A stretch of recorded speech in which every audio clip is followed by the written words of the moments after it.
Thursday, September the 17th, 2020. Thanks for tuning in to another episode of That's What G Said podcast. Oh, this is a loaded one at a time of the year unlike any other because of 2020, the pandemic, the coronavirus. We are in a time period with a smorgasbord of events, of sports like we've never seen before. Things that got pushed back, that got rescheduled, schedules got changed, seasons got shortened.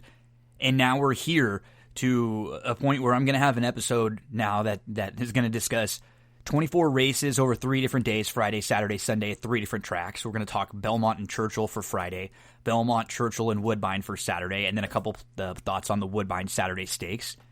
Baseball, we're only 2 weeks away. We're going to look at what are the current playoff standings now that's what everyone's worrying about. How many games are we away from in or out of the playoffs? Who are we going to be matching up with? What is that going to look like? NBA conference finals are set. Clippers with a big-time collapse. And Erik will join us. eToff21 Sports joins us to talk about the NBA. And then we go NFL Week 2, game by game. Thoughts on every one. Some of Erik's plays, some of my plays. And then old wrestling rewatch. WWE 2001 SummerSlam, The Rock, Stone Cold, The Undertaker, Kurt Angle, Chris Jericho, Edge, and the best, Andrew Champagne and Darin Zoccali joining me to discuss that. So yeah, one episode, one show, bunch of racing, baseball, basketball, football, and old wrestling. Just the way we love it here. That's What G Said. Please support our awesome sponsors. You're going to hear more specifically about all of them throughout the show. Don't forget to play Stable Duel. Download that app and get involved. Play, race, win over at Thrive Fantasy. If you like daily fantasy sports, Thrive has a little different tweak to theirs. Promo code GINO. When you deposit 20, you get an instant 20 right into your account. Full Service Realtor Cindy Carava, been with us from the very beginning. CindyCarava.com for all of your real estate needs. Old Smoke Clothing. Promo code GINO will get you free shipping on your order. Any horse racing fans out there, check out all their horse racing gear. And then Sarah Candles. All natural soy wax candles. Promo code GINO gets you 10% off. SarahCandles.com. CERA Candles.com. This weekend, Stable Duel, the contest schedule for Friday. 3 different opportunities for you. Over at Gulfstream Park, you can get in at Gulfstream for a $10 buy-in, and it's a top 10 contest, $500 guaranteed. Woodbine, there's a $10 buy-in for a $500 guaranteed contest. And at Charlestown, there's a Fans of Horse Racing contest, $5 buy-in, $250 guaranteed pools. There's really good stuff going on right now at Stable Duel. They are partnering with a lot of aftercare. They're giving all sorts of prizes away if you follow Stable Duel on social media. Just a really, really good thing that they've been doing, and some of these contests are giving profits and proceeds back to aftercare. So really great stuff from Stable Duel. How about Saturday?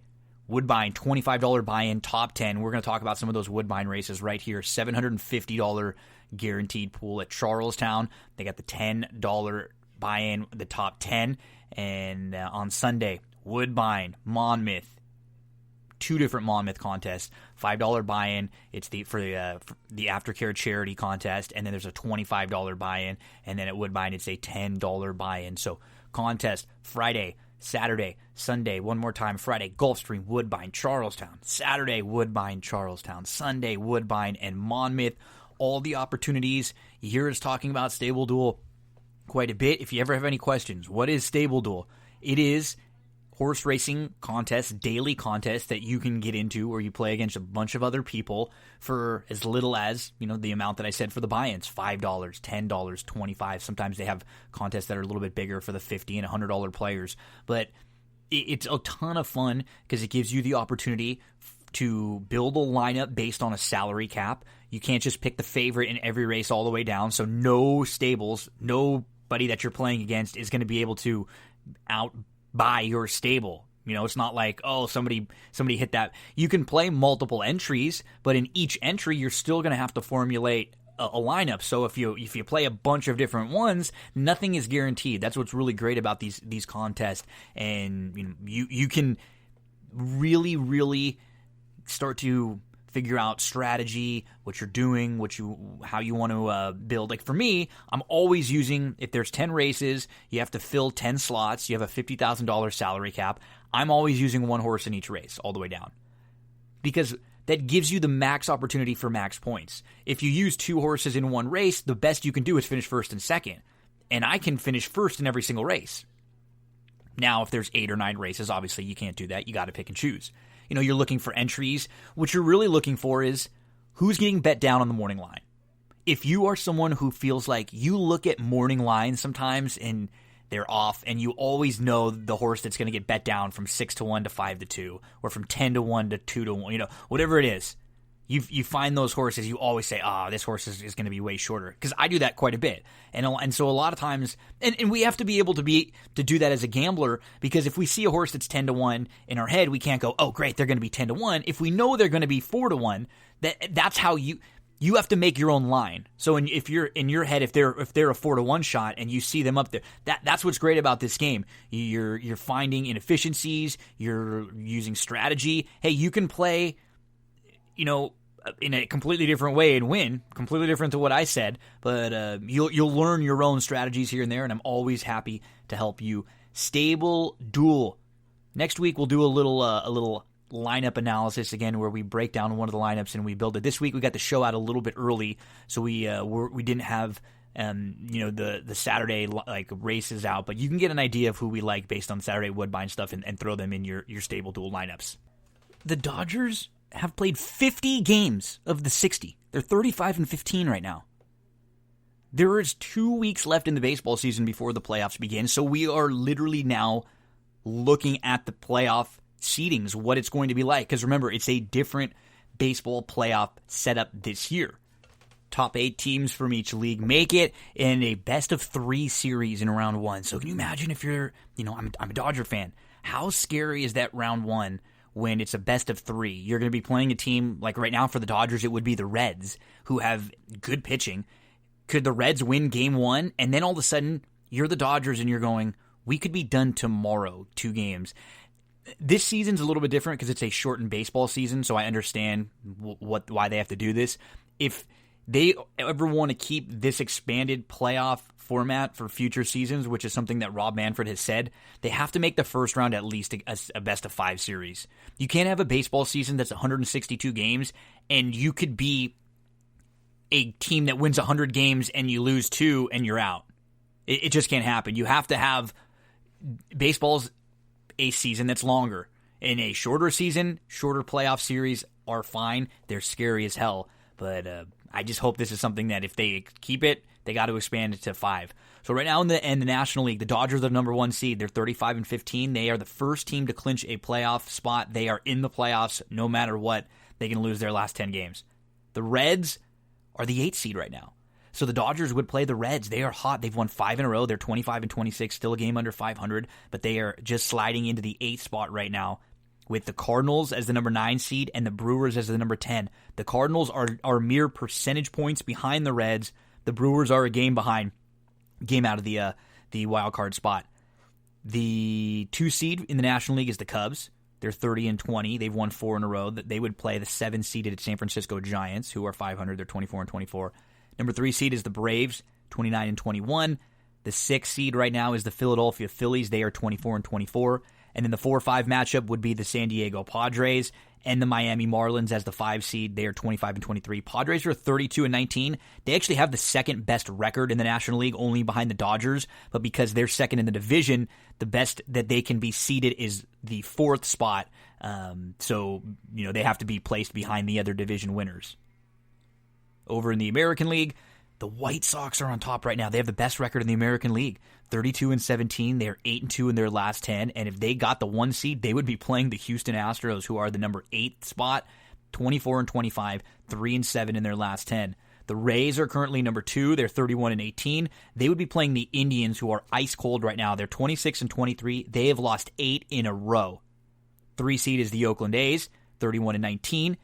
and the 6th seed is the Toronto Blue Jays, 26-22. That would be the matchup, the 3-6 matchup there on the American League side. And then the Twins, they're 31-20. The Yankees are 28-21. Twins fans do not want to see this matchup. They do not want the Yankees to be a 5 and have to play the Twins there in a 4-5 or vice versa in a 4-5. So Twins are hoping to either improve out of this spot or drop and face anybody else because they struggle with the Yankees repeatedly in the playoffs. Yanks have won 7 in a row. Those are your current playoff brackets in baseball. You can play fantasy baseball, daily fantasy baseball over at Thrive Fantasy. You can play football, basketball, PGA, League of Legends, everything, contests for everything. And instead of the traditional salary cap format, you build your lineup around a list of prop bets. Do you look and play a lot of props, individual player props, over-unders, totals, all sorts of things to look at? You can play in lineups for $5, $10, $20, all the way up to $1,000. The big contests they have are generally $20, $25 contests where you're going to be playing for thousands of dollars in prizes. And now with football season here, there are tons and tons of options for you each football season. Like Thursday night, there's a one for the Thursday night game. Then you have ones for, Sunday, different options on Sunday or touchdowns only. Then you have Sunday night, Monday, all sorts. And with the promo code GINO, you deposit $20, you get an instant $20 bonus credit right into your account. Thrive Fantasy. Let's take a look at what's on the schedule for Thrive Fantasy coming up just this weekend. Week 2 contest, Thursday night contest. You probably won't be hearing this before the Thursday night one, but the big one for Sunday, $15,000 in prizes, $25 entry. There's a $7,500 contest. That's a $20 entry for touchdowns only. You can play in tons of different setups, formats, head-to-head, small groups, or the big contest. That's where you'll always find me, like that big $25 entry contest on Sunday, $15,000 in prizes. There are tons of times where the contests aren't filled. So you're in a contest where you're not even playing against as many people as would fill up a contest. So you get the opportunity to have a lineup that's not even that great that'll win. Check out Thrive Fantasy. Promo code GINO gets you 20 right in your account when you deposit 20. GINO, deposit 20, instant 20, boom. You're in and you're messing around in all these contests. If you have any questions about Thrive Fantasy, just let me know. Okay, on to NBA. Erik comes on with us at ETOFT 21 Sports. First, we talk about the NBA. He was one who came on this show and said he thought the Clippers could be defeated by the Nuggets. One of the few people out there you see talking about that. So we discussed that. We discussed what happened with the Clippers-Nuggets. We talk a little bit about the Miami-Boston series and about 15-20 minutes of basketball talk. And then we spend about 40 minutes or so talking everything week 2 NFL. We go through all of the games on Sunday and on Monday. We give you the point spreads, totals, the key numbers for us to look at, games that we've already played, and games that we might be waiting for the line to move one way or the other. So kick back and enjoy. First it's basketball, and then it is NFL with Erik. Week 2 of the NFL, back as a frequent guest on That's What G Said, ETOF 21 Sports, Erik. But Erik, I got to give you a little shout out and a little praise, and we can kind of wrap for a minute or two on the NBA, because you and I, the last few times we talked, we discussed the NBA, I think right before the bubble restart, and we talked again in the middle of the playoffs. And you recently were very high on Denver's chances of beating the Clippers, and I got to say, this wasn't like a sneaky hot take. This wasn't something you saw or you heard from any other analysts or on any mainstream shows out there. I didn't know anybody that was predicting a Denver win or even thinking the series would go 7 or even thinking Denver had a shot against the Clippers. You did, and you called your shot on this show a few weeks ago, man. Congrats on that. Thanks, man. Thanks. I look at this Denver team, especially Jokic, and I don't hear this comparison. He's basically this age's Larry Bird. Yep. What he did last night was he realized he needed to get everyone else involved, and he just facilitated. I mean, he wasn't forcing stuff, and he's so smooth. And I started noticing this in the Dallas series.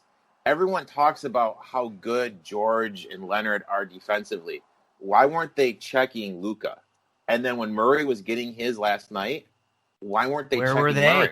You know what I mean? Where are they and Beverly? They talked about so many guys. They said we could throw Morris at people too. Shammy, they thought they had so many options, and that was the one thing that I'm obviously a big Laker fan, and I thought the Clippers were as good. To me, it was a group of 3 or 4 that I thought had the best opportunity to win this year, and the Clippers were no doubt in that group and probably the deepest, best roster.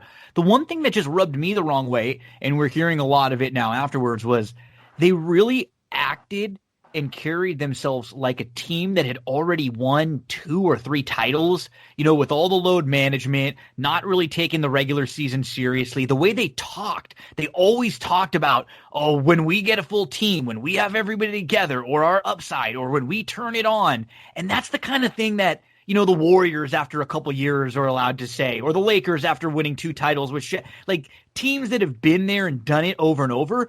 And besides Kawhi, nobody on this Clipper team has ever been there and done it. And, I mean, you made a great point with what you just said. There's no leadership on that team at all. I mean, the main thing that stuck out to me is, like, at the beginning of this bubble, I've had nothing but praise for Kyle Lowry. Yep. In my eyes, this just makes me elevate Lowry. Mm-hmm. And the Raptors all together, right? That whole team last year.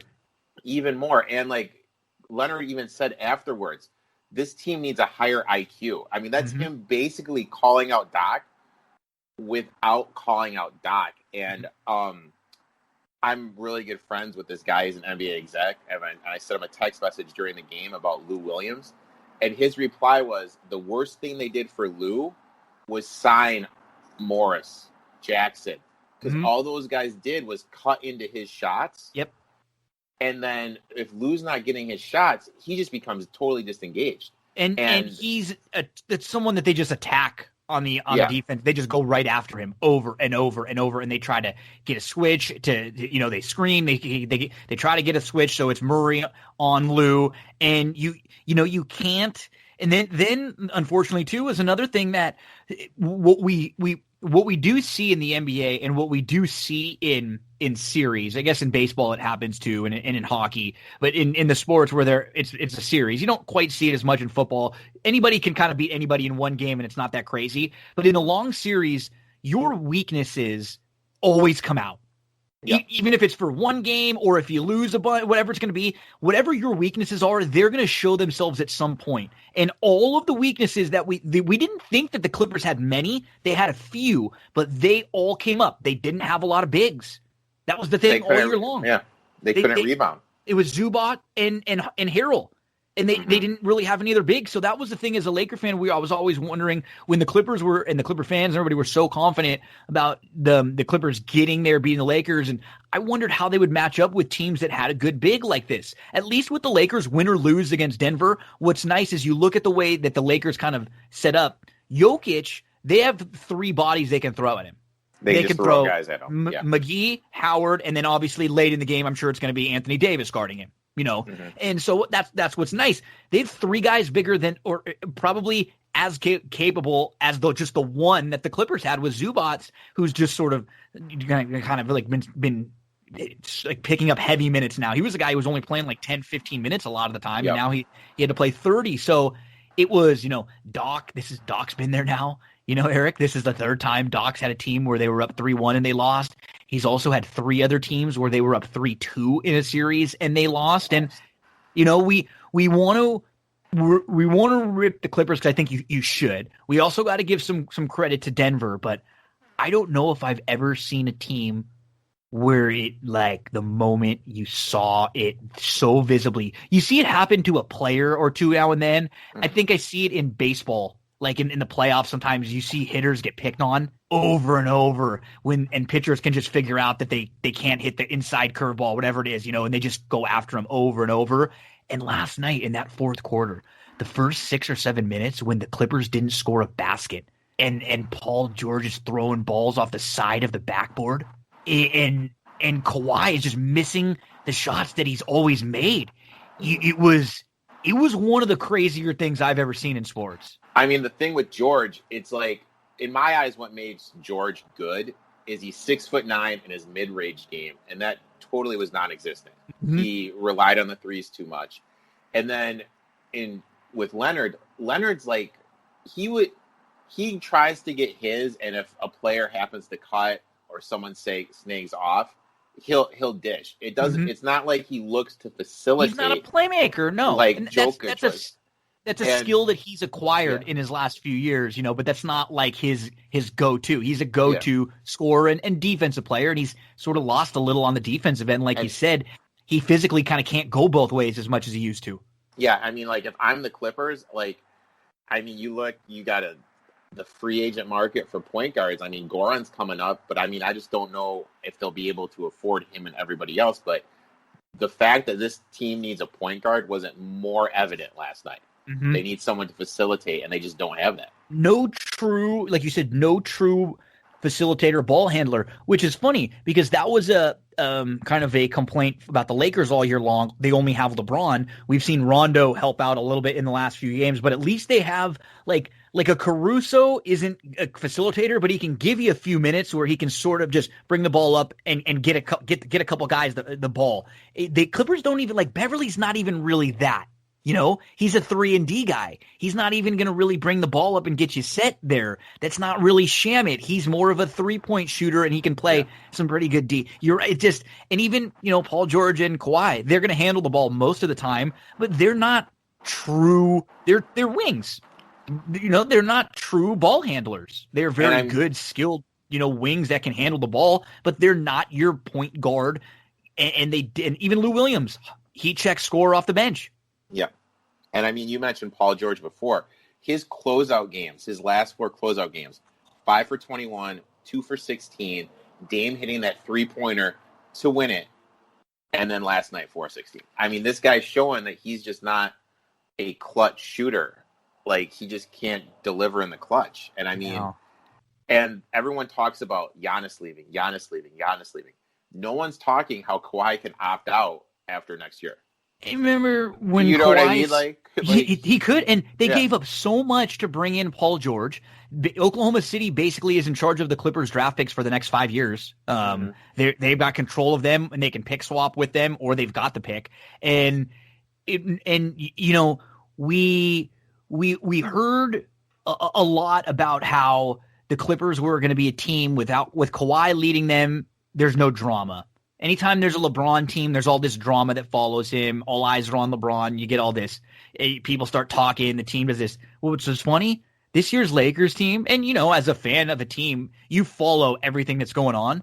There was not one incident with any players on the team. They liked each other. They weren't ever talking smack. You didn't hear in the last 3 weeks, we heard Pat Beverly talk trash about Jokic and Doncic after a game. We heard Paul George, for some reason, bring up James Harden and rip him for no reason. And, say, I'm not some Harden guy who just is on offense. What the hell does James Harden have to do with you? You're not even playing. What are you saying that about? We heard Montrez call Luka a bitch or bitch-ass white boy. We had Morris, who is one of the cheaper players in the league. And so this Clippers team that everybody really liked when they got put together at the beginning of the year, just listening to Windhorse, he did a podcast. We're recording this on Wednesday. He did a podcast on Tuesday night, not long after the game. He had said he was getting messages right after from a lot of players, execs, coaches that were very happy. They said, hey, we don't like the way these Clippers carried themselves over this last year. They just automatically thought they were the team. They thought they were going to have to just turn it on, and there was no process, that they were so much better than everybody else. And they rubbed a lot of people the wrong way. And I mean, you hit 2 great heads. I mean, you can say 2 great points, about what you were saying. LeBron's a great leader. I mean, he will get in your face. And when you look at Kawhi, he played with San Antonio, Parker, Ginobili, Duncan, Hall of Famers. He played last year with Lowry, who, in my eyes right now, if I'm an executive and I need a point guard, that's who I want on my team. And even in Lowry's great, but even more than that, you got like Masai. You know what I mean? Like their whole organization feels like it's a good, well-run organization in Toronto that trickles down. And then you got Lowry, who he's going to get right up in your grill. He's going to hold you accountable. Yeah, it is a good coach too. And Doc's, I don't know if Doc's really like that. Even like at the end of Game 6, where there was like less than a second left, Lowry wanted to inbound the ball to win the game.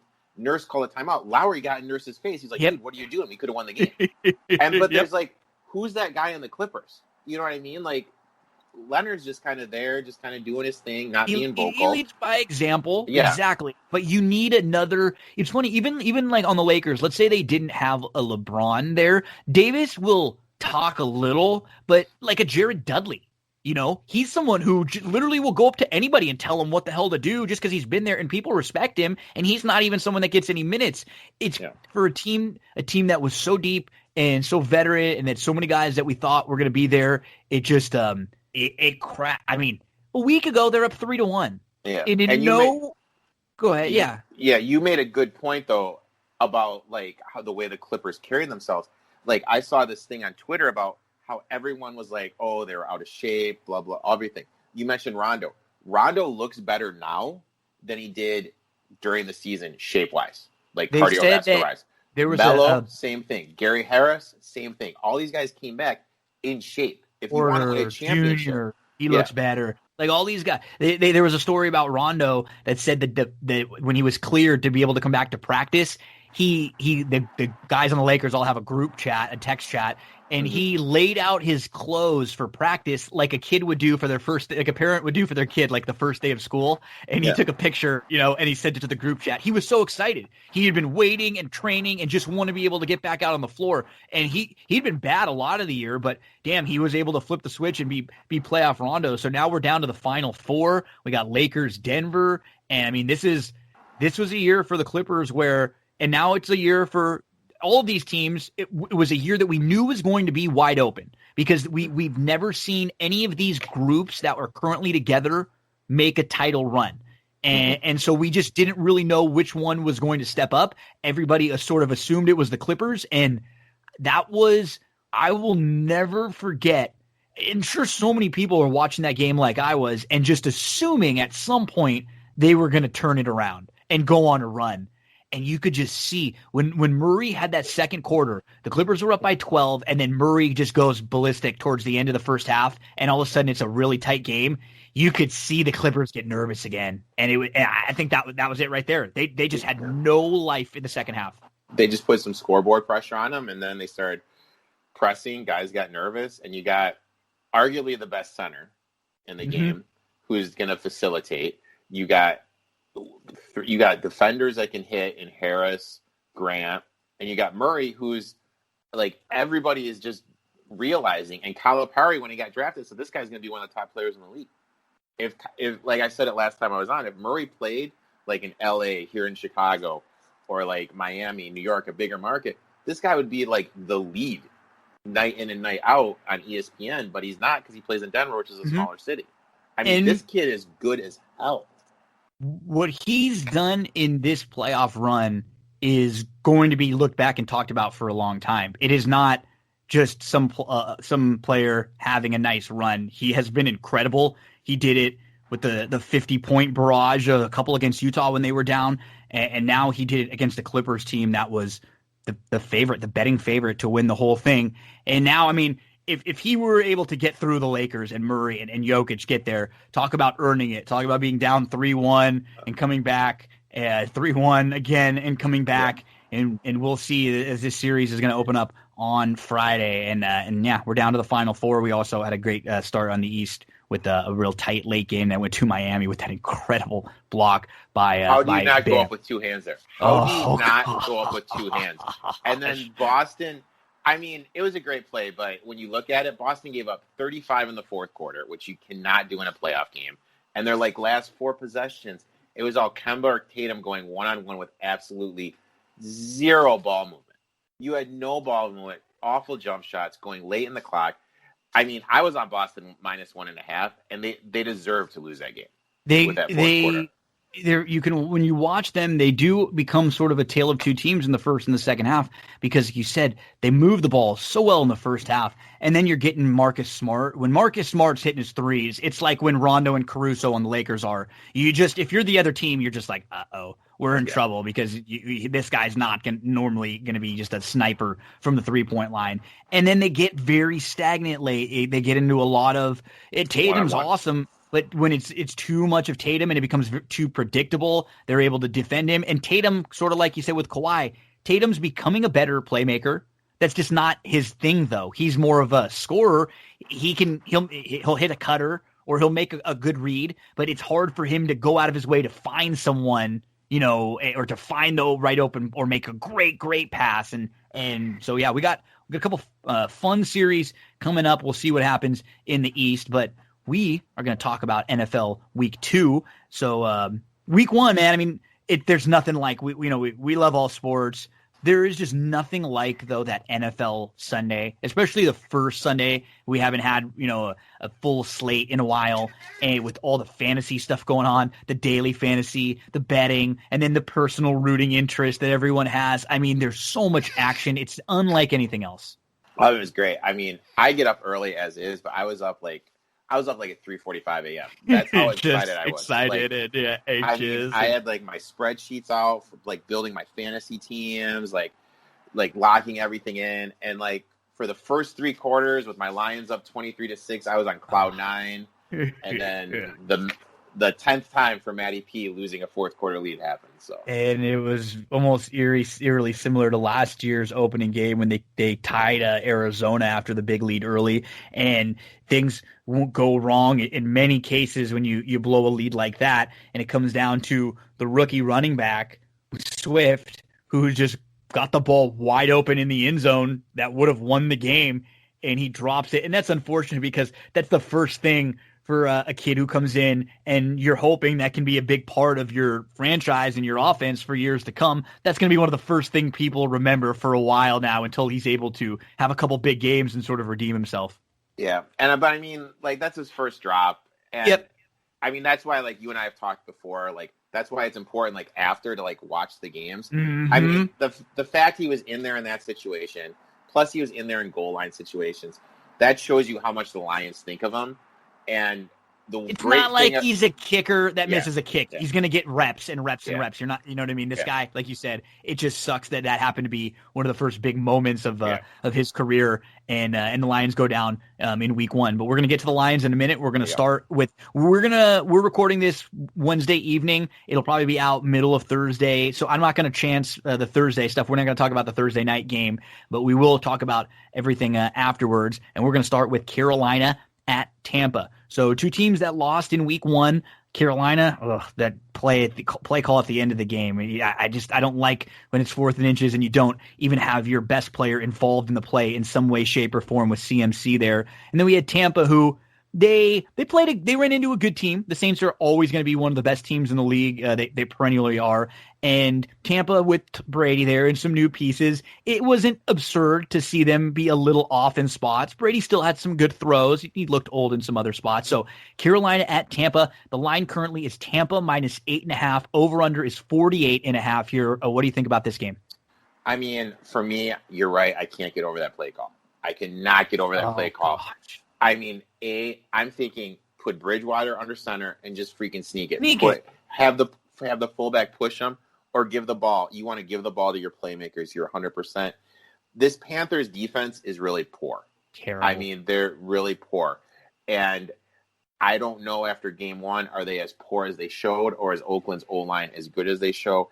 Bucs defense is pretty good. They've held CMC in check the 2 times they played him last year. And even if you watch the game, it was the short field that allowed the Saints to score. It wasn't like the Saints were going up and down the field on this Bucs defense. So I love the Bucs defense in terms of daily fantasy this week. But I mean, the line opened up at 7.5. It's drifted all the way up to 8.5. One thing I've noticed in the time I've been doing this, when sportsbooks open up a line at 7.5, they're trying to do that to get money on the team getting the 7.5, because the recreational bettor will assume, I'm getting a touchdown. Extra half point. This is a good one. Yep. So, I mean, for me, this game is going to be a total stay away. If it's a high scoring first half and like I can get a 24 for the second half, I'll look for that. But I mean, I wouldn't bet this game at all. Yeah, the number that I looked at was 48. If I could find a 48 on the over-under, 47.5 would be great. It's up to 48.5 now, and I would maybe go over just because I think Tampa will score. I think you said Carolina's defense is atrocious. I think Tampa will be able to clean things up a little bit this week, and I could see Carolina just getting some garbage time in there and this thing getting over the 47.5 to 48. At 48.5, I don't like that number. I'll look around for a better number if I can get. That would probably be the side, but I don't really have a side in this one. Game number 2, Jacksonville at Tennessee, two teams who won in week 1. And hey, I mean, a lot of people assumed that the Jags were going to be one of the worst teams in the league. People thought they might be an 0-16 team. In this game, the Titans are currently a 9-point favorite. Over-under in this game is 43. Jacksonville at Titans. Minshew mania. You know what? I'll say this, Eric. I've seen, and you've seen, we've seen bad, incompetent quarterbacks. People who just don't belong in the NFL. They didn't make the transition. I'll tell you this. This guy Minshew is not a franchise quarterback. He's probably not a guy you're going to win the Super Bowl with starting. But if he's a fill-in for you or a stopgap, this guy's exciting. He can move the ball. He's got really good accuracy. He threw a hell of a lot in college, so he's very, very, very pinpoint. And he can move the ball with his legs. And he's one of those guys, it's kind of like a folk hero character. It seems like teammates and coaches really like him, and he sort of picks his team up. Now, I don't know. I don't think they're going to be a playoff team or anything, but I had fun seeing them win their first game because they're a team I'm sure we're hearing and reading in the clips all throughout the offseason. They're not going to win a game. They're going to lose every single game. And people are human. They see that stuff. They come out a little bit pumped up. Yeah, I mean, they played, especially their line, played way better than I thought they would. I was thoroughly impressed with what I saw from the Jaguars in terms of the in-between the tackles on the offensive side. In terms of the Titans, like that game, it wasn't good defense. It was just, excuse my language, shitty offense from both sides of the football. And poor coaching in a lot of cases too. From Fangio, multiple times. I mean, at the end of the game, when they get the ball, Denver's got the ball with a chance to run it out. And I know what they're trying to do. They're trying to, continue to add on, but they throw the ball and they give it immediately. Yep. I think they take 40 seconds off the clock and they give it immediately back to Tennessee. Then Tennessee, their issues with the kicking were, just sort of laughable all throughout. You knew it was going to come down to a point where Gostkowski was going to have to redeem himself, and he ended up doing it. But yeah, that was just those Monday night. Yeah. I wasn't impressed with either team. So I don't love anyone in this spot. This is probably another stay away game for me. Do you have a spot you like? You prefer in here? Like for me in a game like this, I'm going to see what the first half is. Like a lot. Mm-hmm. Like I bet a lot of first half stuff. That's just the way I am. I bet some game stuff, but my eyes, if you can get a number that's inflated and you can look to the first half. I mean, the line opened up at 11. Like if you can get 6 or higher, I mean, it's worth a look because Tennessee's offense isn't built to blow you away. Nope. They're going to grind you with Henry, set up a little play action to Smith working the seam. And their offensive line, it's not as good as last year's. Nope. So the offense just isn't as good. Their defense, they've got some secondary issues right now too. I mean? It's just not that good. So, I mean, if you can get an inflated number for the first half, it's worth it. But, I mean, the line opened at 11 and everyone hit it. Now it's down to 9. So, I mean, for game-wise, I'd stay away. Yeah, same here. But just Jacksonville's a team as for a bad team, I don't mind when they're on one of my TV screens. When I'm watching, like, I always laugh. I sort of root for me, especially when I'm not betting against them. I had them win in a struggling week. That were one of my couple winners last week. So we get to the third game, the Giants at the Bears. The Bears are a 5.5 point favorite. Over under in this game is 42.5. We talked a little bit about the Lions before we got into the games. Your Lions, and I don't know. When you see a team like the Bears and you look at what happened with the Lions. Was it the Bears coming back? Was it the Lions collapsing? Was it some combination of the two? And then you look at the Giants. man, they had that drive. They were playing pretty well early, and they couldn't run the ball at all, but they were moving the ball nicely. They had that incredible drive where they just drive all the way down.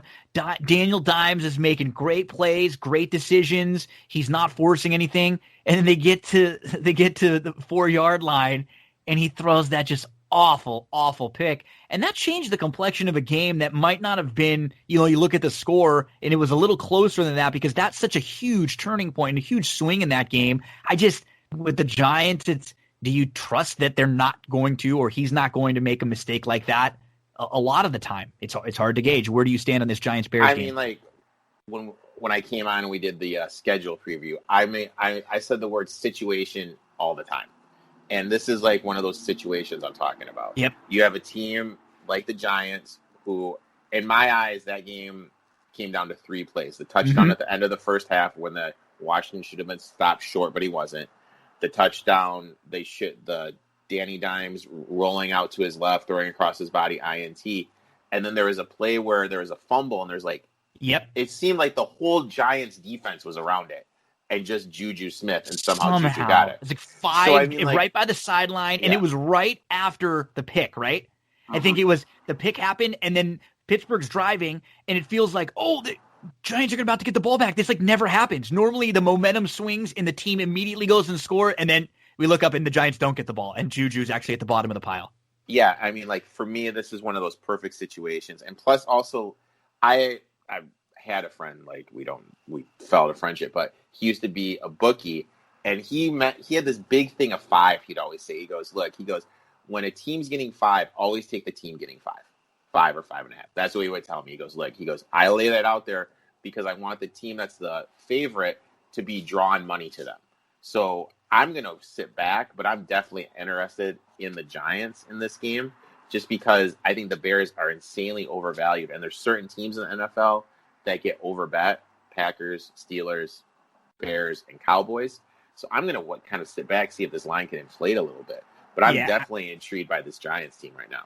I feel sort of how you were. I'm on the Giants side of this game. I just was not high on the Bears coming into this year. Some of the week 1 overreactions are some of the best to bet back on in week 2, and this is one of those that I had circled also, especially if it floats up another to something like 6.5. That would be very nice to get a little extra here too. So we move to game number 4, Falcons at the Cowboys. So 2 teams who lost week 1, but the Cowboys are a 4.5 point favorite in here. Over under is 52.5. They were on the wrong side of a pretty questionable offensive pass interference call late in the game that helped the Rams secure the win. The Falcons sort of got beat up a little bit by Seattle, but the Falcons are always going to be able to score. We know that. Over under in this game is one of the higher ones. I think actually the highest one of the week at 52.5. Where do you stand on this game? I mean, for me, in terms of DFS, this is the game I'm definitely going to be attacking. Falcons had 500 yards of total offense and still somehow lost. Their defense is awful. I mean, the league you and I are in, I went heavy Falcons just because I hate their defense. Tie? I somehow tied. I don't know since they've went to PPR, I might have seen 2. This might be the 3rd tie since they've done the PPR and points, because it used to just be 10 points or 12 or whatever. Now you get the decimals. That is unbelievable that you tied. And you had a big score too. You had one of the higher, I think, top 3 or 4 scores in the league, higher than I did. I was going against Jacobs too. Like, I mean, it was just one of those things. But I mean, like, I have Ryan, Jones, and Gurley. I have Gurley too. So I have 3 Falcons on my team just because I think this defense is awful and they're going to be in a high-scoring game every week. Mm-hmm. It's important to remember, though, that Quinn is 5-1 coaching against McCarthy. And somehow McCarthy made this offense, which everyone was raving about in the offseason, look more bland than Garrett did. And he did. Garrett actually looked decent for the Giants, getting them to. They couldn't run the ball, but they were still able to move the ball early. Like we said, if he doesn't throw that pick, that whole game could have been different. Oh yeah, and like the defense for the Cowboys was awful. I mean, no offense to your boys, but they got 422 yards, 53% conversion rate on 3rd down. I mean, everyone was hyping this Cowboys team up as this huge Super Bowl contender, and I I didn't see that at all. I saw a team that was going to struggle to make the playoffs. I mean, the line opened at 7. If I could have got the Falcons at 7, I would have loved it. Right now, at all my books, it's 4.5. I mean, if the Cowboys go early, which I'm sure they will because the Falcons' defense is awful, a live bet on the Falcons would totally make sense if you get a touchdown or higher. So for me, I'm just going to sit back. I mean, this game is live betting written all over it for me. Yeah, on this number at 4.5, I'm definitely would lean towards the Cowboys, but I was not confident as someone who, I guess the positive for the Cowboys is that you look around in the division and, okay, Washington looked good, but they beat the Eagles, who's generally your other big competition, and the Giants are still probably a year away. So if you're the Cowboys, it could be another situation where you just might be sort of the best of the worst, or one of especially, and you got the extra playoff team this year getting in the mix. So yeah, I mean, this is a game that at 4.5, like anything under 6, I would lean towards the Cowboys. Like you said, if it was up at 7, I would like taking the Falcons, and they're going to score a lot of points. That's a lot. But do what Erik said. If you're playing DFS, or if you're thinking about who to start, and maybe someone that you have to figure out between starting or sitting or on your bench for fantasy, I would lean towards players in this game. At the very least, with the Falcons, you always get some great garbage time. They're always good for like 2 garbage time touchdowns. And that's why, like, live betting the Falcons I love, just because they're always going to make it close. Mm-hmm. I mean, they're going to get down, and then you can get an inflated, plus 10.5. So, I mean, live betting now, like how everyone offers that's such a great tool and something I love doing. Especially if you miss the number. Yeah, especially if it's just, you got to have, and this is what, in anything that you're wagering, you got to have your line where you draw the line. You can't let these numbers go 2-3 points and wait to bet them, get on the wrong side of the number, be betting a lot of things on late Saturday night or early Sunday morning, and unless you played it early and you're waiting for the number to go the other, like your way, you got to just be a little smart. So sometimes there's too many of us out there that we want to get the action in, and we don't, 7 to 8 or 8.5, not that big a deal. Yeah, be careful, especially with those key numbers. Let's get to the game 5. Lions at the Packers. Packers are a 6-point favorite now. It's over under about 49. So, I mean, the Lions, they struggled in week 1, and then you have the Packers who looked really good in week 1. Lions were cruising, and then they just fell apart late, still had opportunities to win with the drop. And one of those things where, if they win, this is probably a little bit shorter, right? Yep. I mean, this is like another perfect situation. Mm-hmm. Lions looking bad in everyone's eyes. Packers an overbet team. And the thing with the Vikings is this isn't the Vikings defense of last year that we all remember. I think it was more the Vikings being bad, and their defense, and they're young. Their secondary is brand new, and you have Rodgers and a team that is not brand new. Right now in the COVID era and in this pandemic era, they're one of the teams that has all the same weapons. And while that later in the year might not be a great thing, right now they're going to be kind of clicking a little bit more while everybody else is still sort of figuring things out.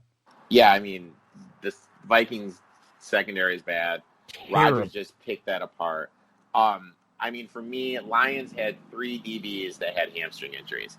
I haven't read the injury report yet today, but I'm going to be looking to see if those guys went, and that's kind of the thing that's taking me back from investing in this game. But Packers, like I said, are that team that's going to be overbet. I mean, this line's going to creep up. There's going to be more value coming in, and like what you're talking about numbers, it's important to understand that sharp money comes in when the line's first released and right before game time. In between that is usually public money. So I'm waiting for the public money to move the line in the Lions' favor, and then I'm going to be interested in the Lions because I think this is going to trick up come a Friday night or Saturday morning where I can get a 6.5 or a 7 on the Lions. Let's go. Yeah, this is more of a stay away for me because, like you said, it sets up. I actually thought the Packers, like, they looked good, but watching their game back, they could have even pounded Minnesota more. And like we said, I don't know if it was as much of the Packers looking great or a combination of them being more of a veteran team that's been around and Minnesota being really, really young and them just getting picked on. So stay away here for me. As we move to game number 6, this will be one of my couple plays. Vikings at the Colts. Colts are -3. I just don't think the Vikings are that good. I mean, I looked at them. The Colts are going to come home. I think they're going to be a little bit frustrated that they lost a game that they absolutely had circled as one of the gimme games of their season as an 8-point favorite. I like the Colts here at 3. Anything under 3, obviously. I don't want to go over 3 here. The over-under in here is 48. Rivers has got to play a little bit better, but now I don't like the fact that Mac's hurt, but it actually kind of gives them a little bit more a kind of like assurance of what's going to happen in their backfield. It's going to be Taylor, and then it's going to be Hines, as to spell him. And they were good last week. I'm going to lean here with the Colts. I just think they're the better team. I think they win this by like 10 at home. I was so disappointed with this Colts team. I have been nothing but raving. Me too. And the thing that stuck out for me when I rewatched this was I just kind of got a feel defensively that their pass rush was, those guys weren't going hard because they felt they would just outscore them.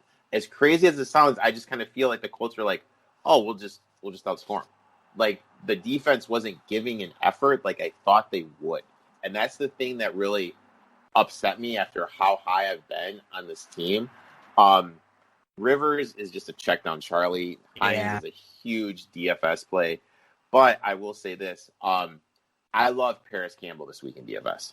I mean, I love this guy in DFS. And how I do it is I always build around 4 guys. He's going to be one of the 4 guys I build around. Just because that secondary is so young. 3, I definitely like the Colts just because the Vikings defense is awful. But I don't like how the Colts, they didn't even have 20 combined rushes with their running backs. You have the best offensive line in the game. How are you not running the ball against that young defensive front? And it doesn't work. I didn't like anything I saw, but thinking about it afterwards and just seeing the way the Colts have generally been a slow starting team the last few years. That's kind of been their MO. And so I'm just hoping to. A lot of these teams that they didn't come out, I'm going to give them a one. This is one of the teams that I'm expecting just a ton more out of, and I'm willing to give them a week or 2 more to be that team that I hope they would be, and maybe one of the best teams in football because they sure as hell didn't look like it in week 1. But I still think they're a lot better than this team, and they're only a 3-point favorite. So we'll see if they can pick on the Vikings with veteran Phil Rivers here. I'm going to lean Colts minus the 3. And you made a great point. Like, if you're high right now on the Colts, like I'm high. I already have my future bet in on the Colts. I got if they won this game, if they won week 1, this game would be 7. Yeah, 6 or 7. But my thing is this: like with how the betting market is now, and my friend made this point a couple years ago in college football. You can find value when a team is really down after week 1. Mm-hmm. So right now the Colts, I don't even know what they are. I haven't looked, but if you can get them at like over 30-1 for the Super Bowl. That's definitely a good play.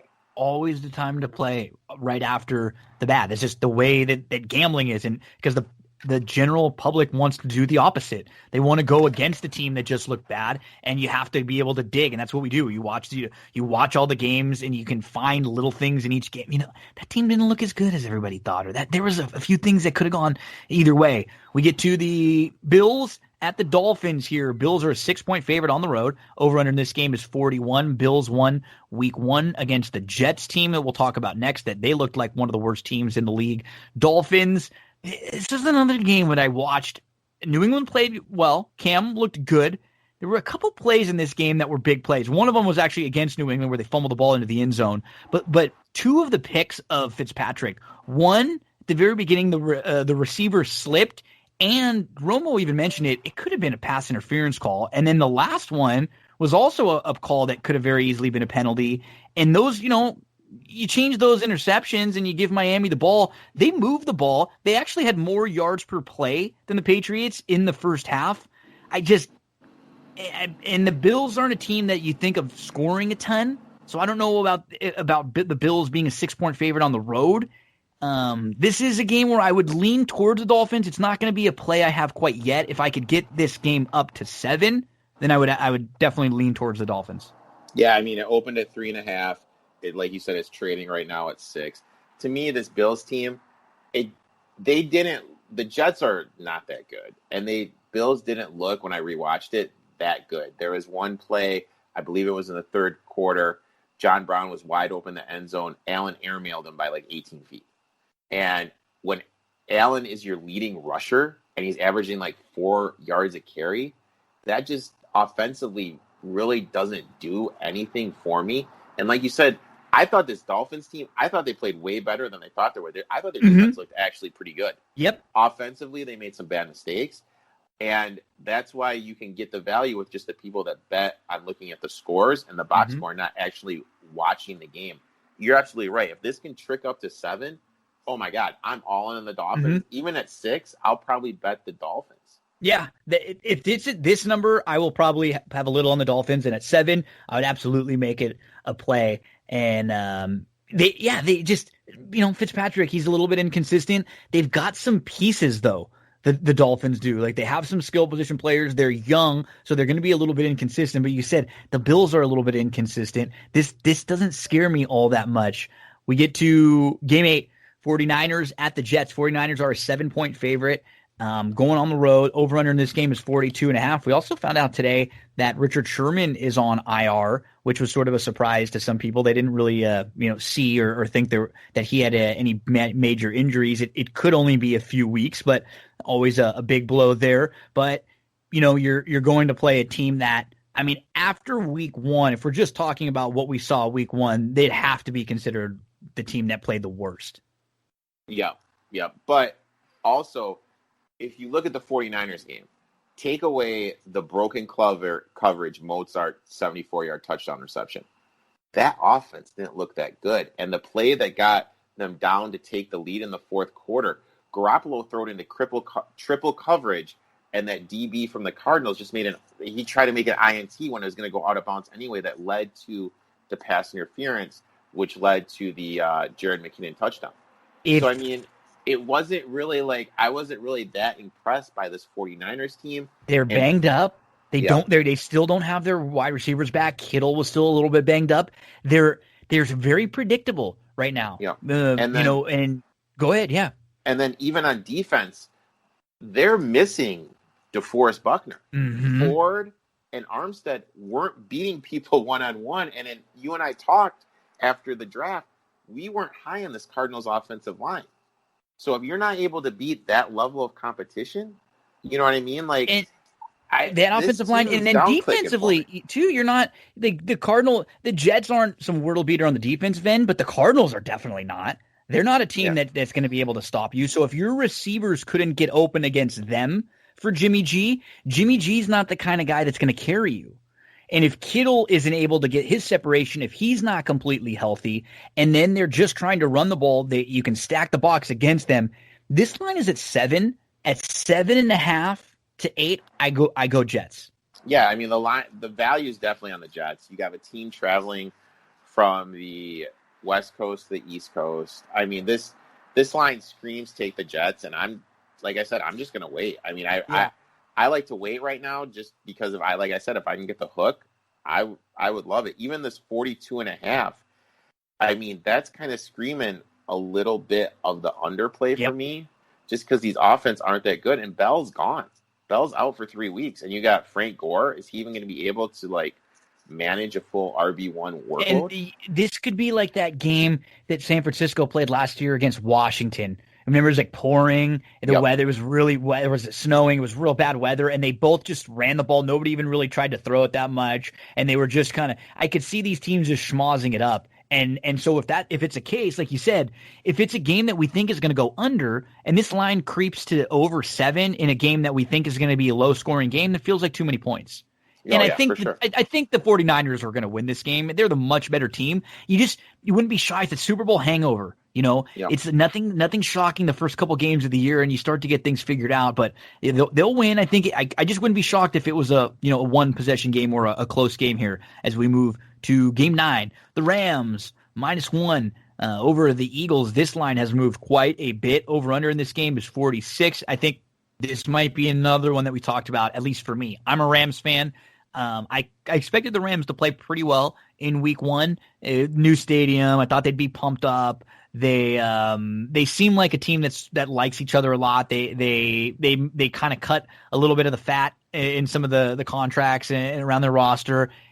but I don't like this spot for them at all. I like the Eagles here, especially if you're getting a point or if you're getting anything at all. I think the Eagles will bounce back. They're such an inconsistent team, and they look really bad late in the game, but they were up huge, and they just turned it off completely. Washington's defensive front is really good. I didn't love how Wentz looked late. That bothered me a little bit there, but they were missing a couple pieces like Philly always is. This is going to be one of my plays this week. I'm going to lean Philly if you're getting +1, and I'm going to play them money line. Oh, I mean, all the value's gone, and like something as a bettor, you have to understand value. Like, why would you go to store X to buy Miller Lite for $6 when store Y has it for $3? You know what I mean? Like, all the value's gone on the Rams. All the value. I mean, if you like the Rams, you're going to have to wait to do something live, or you're going to have to wait to do something second half. All the values on the Eagles. And I always come on your show and I always talk about offensive line value and why that's the most important thing I value. I wasn't going to bet the game at all last week with the Eagles against the Washington football team. As soon as I saw the Eagles were losing 2 offensive linemen and I got that alert, I immediately took the +5.5 and the money line. Just because that's how big offensive line is. They're definitely going to get Lane Johnson back this week. Miles Sanders will be back. They are clicking, and they're going to be better this week than what we saw. In terms of your Rams, I mean, that one guy in defense, he missed 7 tackles that I caught. Kistler. And what I liked what McVay did at the beginning of the game, everything was just quick hitting. It's like the more you give Goff to process by himself, worse he looks. When somebody said quick hitting, I mean, that offense looked great. Somebody said, I can't remember who it was on Twitter, but it was great. They said, have you ever played the game where you put a quarter in and you just kind of point it and you try to knock the other quarters off, but if wherever you point it, it's just going to go. And they said that's kind of how Goff is. You got to point him in the right direction, he's going to go. But if he has to if things change at all a few times for him, he's going to be in a little bit of trouble. Now, he seems quicker this year, and he did just look a lot better, and we just felt more comfortable. I think it was just a better start to the year. I liked what the Rams were doing more. I don't like this spot at all for them. Oh, no. Yeah. And their offensive line looked way better than I thought it would. Way better. Much better. Much better than last year. They looked a lot more like the 2 years ago offensive line. And I think this will be a good game. I don't think the Eagles are going to blow them out or anything. Just like you said, there's so much value on the Eagles side because people saw them lose to Washington. I bet you a lot of people got pissed off because this was probably a few people's survivor pools, that they had Philly right off the bat. They thought Washington was going to be one of the worst teams. And the thing that we will always be able to say about this group of Washington, the Washington football team, we'll talk about them pretty shortly, is that they have a really good defensive front that's going to keep them in some games, and that's going to probably win them a few games. Young was incredible right off the bat. We'll talk about him in just a second. Let's get to game 10, which is the Broncos at the Steelers. Steelers -7. Over under in here is now 41.5. So the Steelers, their defense, excellent defense, but we said the Giants were in that game, felt like it was a little bit closer. But what's nice is that after some cobwebs early, Big Ben did look solid, pretty solid. He was getting the playmakers involved. Benny Snell really ran the ball well. They don't know what's going to be happening with Connor for a while, so it looks like it is going to be Benny Snell. Steelers -7, over under 41.5. Where do you stand in this game? The values on the Broncos. Line opened up at 5, one of those 5 lines I mentioned before. I mean, for me, the Broncos, Judy has some drops. Judy's not going to have those drops. I mean, he had some first-stream jitters. He had a couple drops. 2 big ones. 2 bad ones, yeah. Yeah. Vic Fangio. Made some questionable time management decisions toward the end of the game. This Denver team has talent on offense and talent on defense. I think they're being a little overlooked. And I really like Drew Lock. Yeah, I don't mind him at all. I think he's going to be a good quarterback. And the reason I like him is because he steps into his throws and he'll throw to the tight window. And if he throws an INT, like you see some of these guys, like I'll use Jimmy G, he'll get a little gun shy and his passes will start throwing. Luck has a short-term memory. He gives 2 shits if he throws an INT. He's got a great personality. Play, he's going to gun it right to it. He has confidence in himself.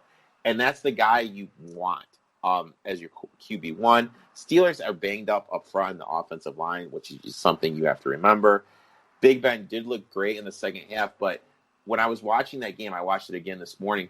I have no clue why the Giants kept on pulling their tackle, pulling their guard, and just allowing the Steelers to bull rush them. I mean, if they just would have held their own, I think they would have done a better job allowing Barkley some run and protecting Daniel Jones. And I'm going to trust Shermer's not a freaking moron, and he's going to watch the tape and see that and not pull the guards as much with his zone blocking scheme and just kind of play a little bit more power rushing. So, I mean, for me, I'm definitely going to be on the Broncos side, but I got to wait. Like, if I can I'm a greedy guy. Me too. If I can get more value on this, the line's already clicked up from 5.5 to 7.5. That's the thing. There's so many options every week. We have so many things to play. Don't force the bad numbers for yourself. Don't put yourself in a bad situation, right? So this is 7. How much better would 7.5 or 8 feel, right? Oh, it would be great. And like, I'm just going to sit back and people bet the Steelers. Yep. Like, there's just certain things they're one of the biggest people popular teams. They're a sexy team. They've got one of the biggest fan bases. They look down. It's going to be Steelers, Patriots. They're usually, a couple of the teams that get the money. So, yeah, I'm opposite side of the Steelers here, especially if we get up to 7.5 or 8. Let's get to Washington at Arizona. Arizona -7. 47.5 is the over-under right now. Kyler Murray, man, he looked really, really good. And what's nice about this new wave of these running quarterbacks now, so with Lamar and with Kyler, and I guess you could throw someone like Russ into that mix because they're not only guys that can run, they are super accurate with their passing ability. And the Kyler Hopkins connections was incredible. That was just week 1, and that was against the tough San Francisco defense. So imagine what they could do against, weaker defenses if they want to feed Hopkins, who I think he was targeted 16 times and he had 14 catches, and all of them were 14 of those were catchable passes thrown by Kyler Murray as graded by Pro Football Focus. So every catchable pass he caught, they connected on. I mean, Murray looked great. And the thing for me is he was actually running. Last year, he didn't run. This year, he was running. And the funny thing is, I don't know if you saw what happened in DraftKings. DraftKings, you get bonuses for 100 yards. Mm-hmm. When he took those 2 kneel downs out of the shotgun, it dropped. He went for under 100 yards. So it cost all these people money. And it was just getting lit up. I mean, that's why, like, when you play these DFS things, it's important to make sure you read the rules so you know what's going on. I thought the Cards defense looked better. I don't know if it was the Cards defense looking better or we talked about the San Francisco issues with the offense, but it looked better than it did, and their offensive line played better. I thought they were really going to have a hard time with the timing with Hopkins and Murray. But, I mean, like you said, he caught the ball, and it was right to him, so that timing wasn't the issue. The big play for me in that, and I don't know if you've rewatched that game yet, but it was the end of the end of the first half. Hopkins had gotten the ball, put the ball down. Fitzgerald ran over, picked up the ball, hustled it back so that way he could give it to the center. Murray spiked the ball. They were able to get the field goal off right before the half. I mean, for me, it's just the little things that Fitzgerald does that's going to help elevate this team. I had a little apprehensive about him, but, I mean, I could really see them winning the West because I really wasn't that impressed by anyone else, by the 49ers and the Seahawks. In terms of Washington, you hit on the head. Their defensive line is great. We're actually going to see if the Cards line is good because this is another good defensive front with Young. It's going to keep him in the game. Haskins made the throws he had to in the second half to win the game. The interior of the offensive line, when I was watching for the Washington team, looked really weak. So it's going to be interesting to see like how this game comes out. In terms of DFS, deep sleeper, Logan Thomas. The Cardinals always struggle to check the tight end. But in terms of betting, I'm just staying away from this game. The thing that I just kind of jumps out to me is Arizona ready to be a 7-point favorite really against anybody yet? Because they were good last week. They were good last week, no doubt about it. But we said we still, again, week 1, do we know, was it more San Francisco, maybe a little flat, hangover, they were banged up, or was it really Arizona looking that great? Who knows? For them to be a touchdown favorite over anybody right now, it just seems a little, and if this creeps up, because I don't know who's going to be betting Washington right? People are looking at this game and going, wow, Kyler looked good. They beat San Francisco. Yeah, I'm going to throw a few bucks on Arizona. And so this is another one. If this gets up to another point to like 8, Washington could keep it close with their defensive front. I was a little bit more impressed with Haskins than I had ever previously been. I sort of, like the rallying cry at halftime, and I had heard, a few people mention that he doesn't know how many more chances he's got. He's got to make things happen right now and win a couple games and show that he can lead this team, or else he's not going to get more opportunities with Washington. So I don't have a play at 7, but at 7.5, 8, I would lean, and I would probably go to the Washington side here. Over under in this game, 47.5. I still think Arizona wins, but yeah, 7 feels like one of those overreaction games where people are going to see big win for an Arizona team. They were a real buzzy, hot team with Kyler this year after making the trade. Second year Kingsbury, and their offense is really great. This is sort of a trappy kind of game for them, that if they get up for this game and they blow Washington out, I'll be impressed and think, okay, this team is legit. This is one of those weird games that I would lean Washington. We got just 4 games left to discuss. Let's get to the Ravens at the Texans. Ravens -7 at the Texans. Jeez, what did the schedule makers do to this Houston Texans team? Not an easy way to open your season, huh? You got to deal with Mahomes, and then next week you got to have to deal with Lamar Jackson. So good luck, Houston, here. Over under in this game is 52. Not an easy way to get your first 2 weeks of the NFL season underway. No, but this is why it's important to watch the games, though. The Ravens could not stop the run at all. Browns had some bad turnovers, and they got off script. And that's why they stopped running the ball. And they put Mayfield. It was a turnover to a fake punt was one. Yeah, it was just, the fake punt was awful. But, we won't talk about the issues with Stefanski. But they were able to run the ball. And as bad as O'Brien's been at constructing this team, the one area of the team that he's done a very good job constructing is the offensive line. And David Johnson, he looked good in that first week. And you have a team in the Ravens who just dismantled the Browns 38-6. You have a team in the Texans, first game, everyone watching. I mean, the score was a lot closer than it actually was because they got some touchdowns at the end. And you have to remember, the Ravens have Kansas City next week. So, and the line's already gone from 5-5 to 7. It's already moved 2 whole points. I know for me, I'm going to be betting Houston, and I'm going to be betting Houston straight up to win the game. Especially what you said, if this number goes up even more. Another hook, man. This is one of those week 1 games. Like you said, there's 3 or 4 that are and that doesn't mean they're automatic, but they're the ones that you look at and you go, this is the game as a bettor that I love. Because you have a team coming off of a big win. For whatever reason, the win was a little more inflated. It's the same thing. Like, the Browns weren't great, but they made a couple mistakes, and Baltimore was able to sort of pour it on in weird spots. They scored at the end of the half, and at the end of, in short time windows that could have changed. They weren't losing that game, but it just looked better than it was. You mentioned they got the big game coming up with the Chiefs next week, the one that they've circled. And we've already heard their team sort of talk about how they want to play well against the Chiefs and prove it to them. This game just screams Texans. It screams Texans. This is one of the games, and this is something I learned a lot of when I was first started doing this. When you have money line, when you have dogs you like, and you're getting over plus 200, 2-1 on the money line, always sprinkle a little bit on the money line. Absolutely. 100%. Especially when they're home, too. Oh, yeah, for sure. Especially in this situation. We get to game number 13. The Chiefs are a 9-point favorite now. They're heading to play the Chargers. Over-under in this game is 48. Chargers won week 1, but, they were the beneficiary of one of those either-or calls in the end zone where A.J. Green pushed off and got an OPI call, or else they probably end up losing that game. And then Bullock for the Bengals to kick a kick that would have tied the game.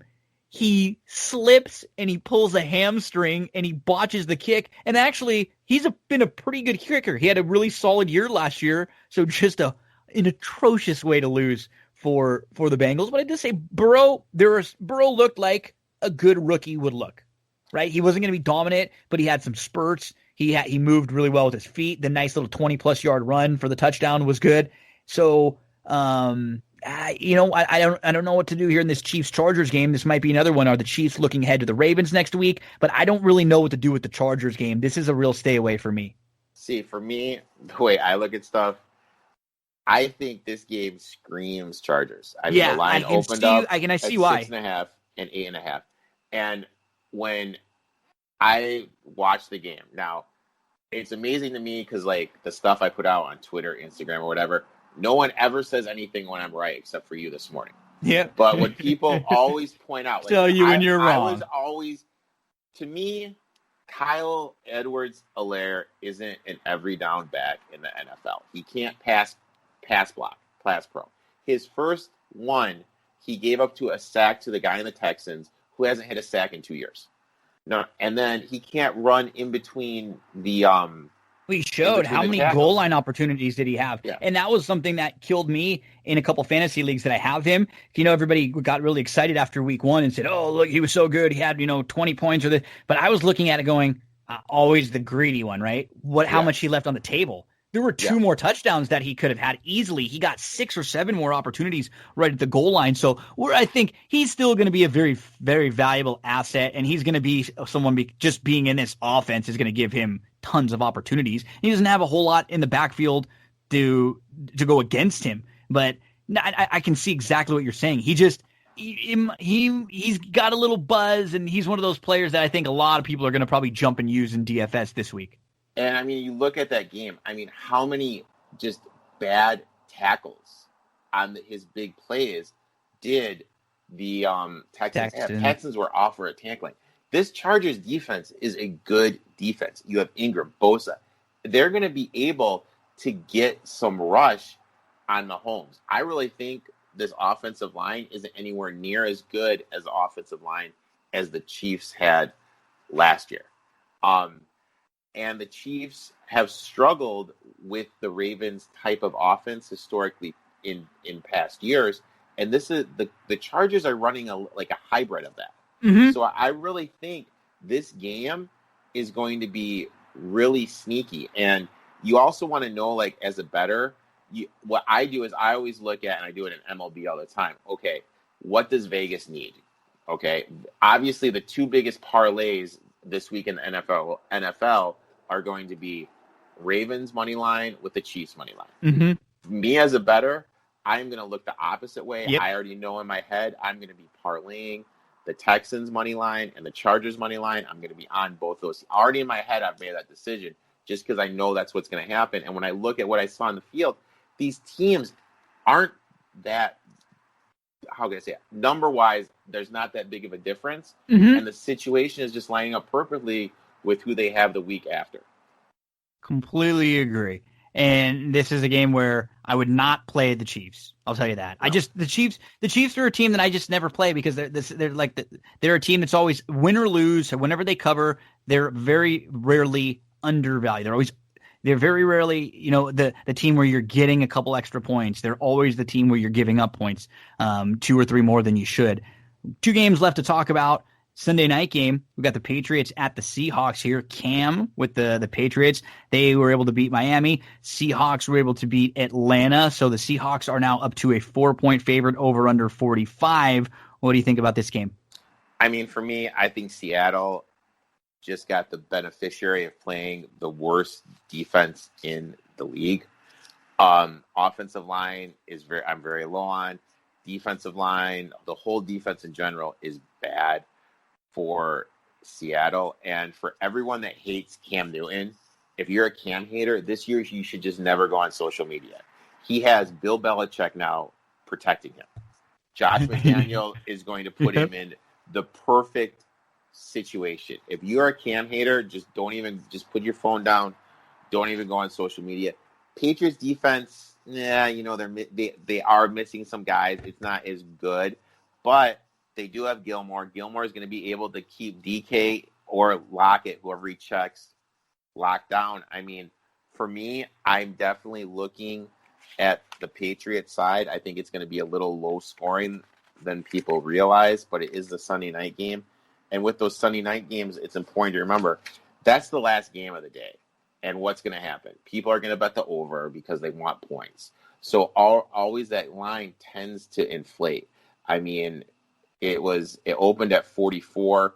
I mean, my books have it at 45. It's already gone up a point. It keeps on trickling back and forth between 3.5 and 4. I'm just going to sit out and get the best line I can on the under and the Patriots. I'm glad we had one. This is probably the first real time where we'll have a game where we go on opposite sides or sort of disagree. And it's mainly that, like, I think last year I was really against Seattle a lot of the time. I thought they were over, and they were a team that was sort of lucky. You could see they won a lot of games that they probably shouldn't have. And I just didn't love the Patriots as much as everybody else did. And that's why I'm going to go with Seattle this week. And Seattle, one thing that really stood out to me was, and it's a small sample size, obviously, it's one game, and maybe it was a game where Pete Carroll looked and said, okay, we're playing against an Atlanta team that's going to throw the ball a ton. I'm just going to let Russ throw. But they were so much different with the way they ran the ball early downs, and they threw the ball on early downs. They let Russ go get aggressive and throw the ball. And they're usually more of a run, and then we throw in very predictable spots, or we make Russ have to run and pick up a first down. I just like, if they do make those tweaks, I like them a little bit more. And this is more of I thought that Miami was really feisty in that game against New England. Like we said, the picks that could have gone either way. It wasn't quite as much of a beatdown as it may have looked on paper. And everybody was really, and Cam looked good. I will say Cam looked really good. And I think he's going to be in a really good spot with New England. I just don't know, just like say coming off of week 1, when they look good, maybe they beat a team that the game wasn't quite as much as everybody said. This will be the game where I'm going to go with Seattle. I'll take them at -4. I don't want to go really much higher than that, but I think Seattle wins this game pretty easily. I do. And I just think the Patriots are not going to have a great week. And then Belichick will make some adjustments. After week 1, I think with Cam, as long as he stays healthy, they're going to be better than I thought, because he looks healthy right now, and he adds a dimension, Erik, to their offense that someone like Tom Brady, no matter how great of a passer, winner, leader he was, he just can't move his feet. Cam gives them something that they haven't had in 20 years. Oh yeah, for sure. And then his arm strength is a lot better. He's able to throw the ball down the field, and he likes the tall wide receivers. I was so high on Damian Byrd this week, and he had 0 catches, but he led them in snaps played. So I mean, if you guys are desperate, in terms of wide receiver, that's definitely a guy to look at. Even DFS this weekend, if you play the Sunday night slate, because he led them in snaps, so he's definitely going to get looks. But you hit on the head, that RPO and the quick hitting, that offense looked really good.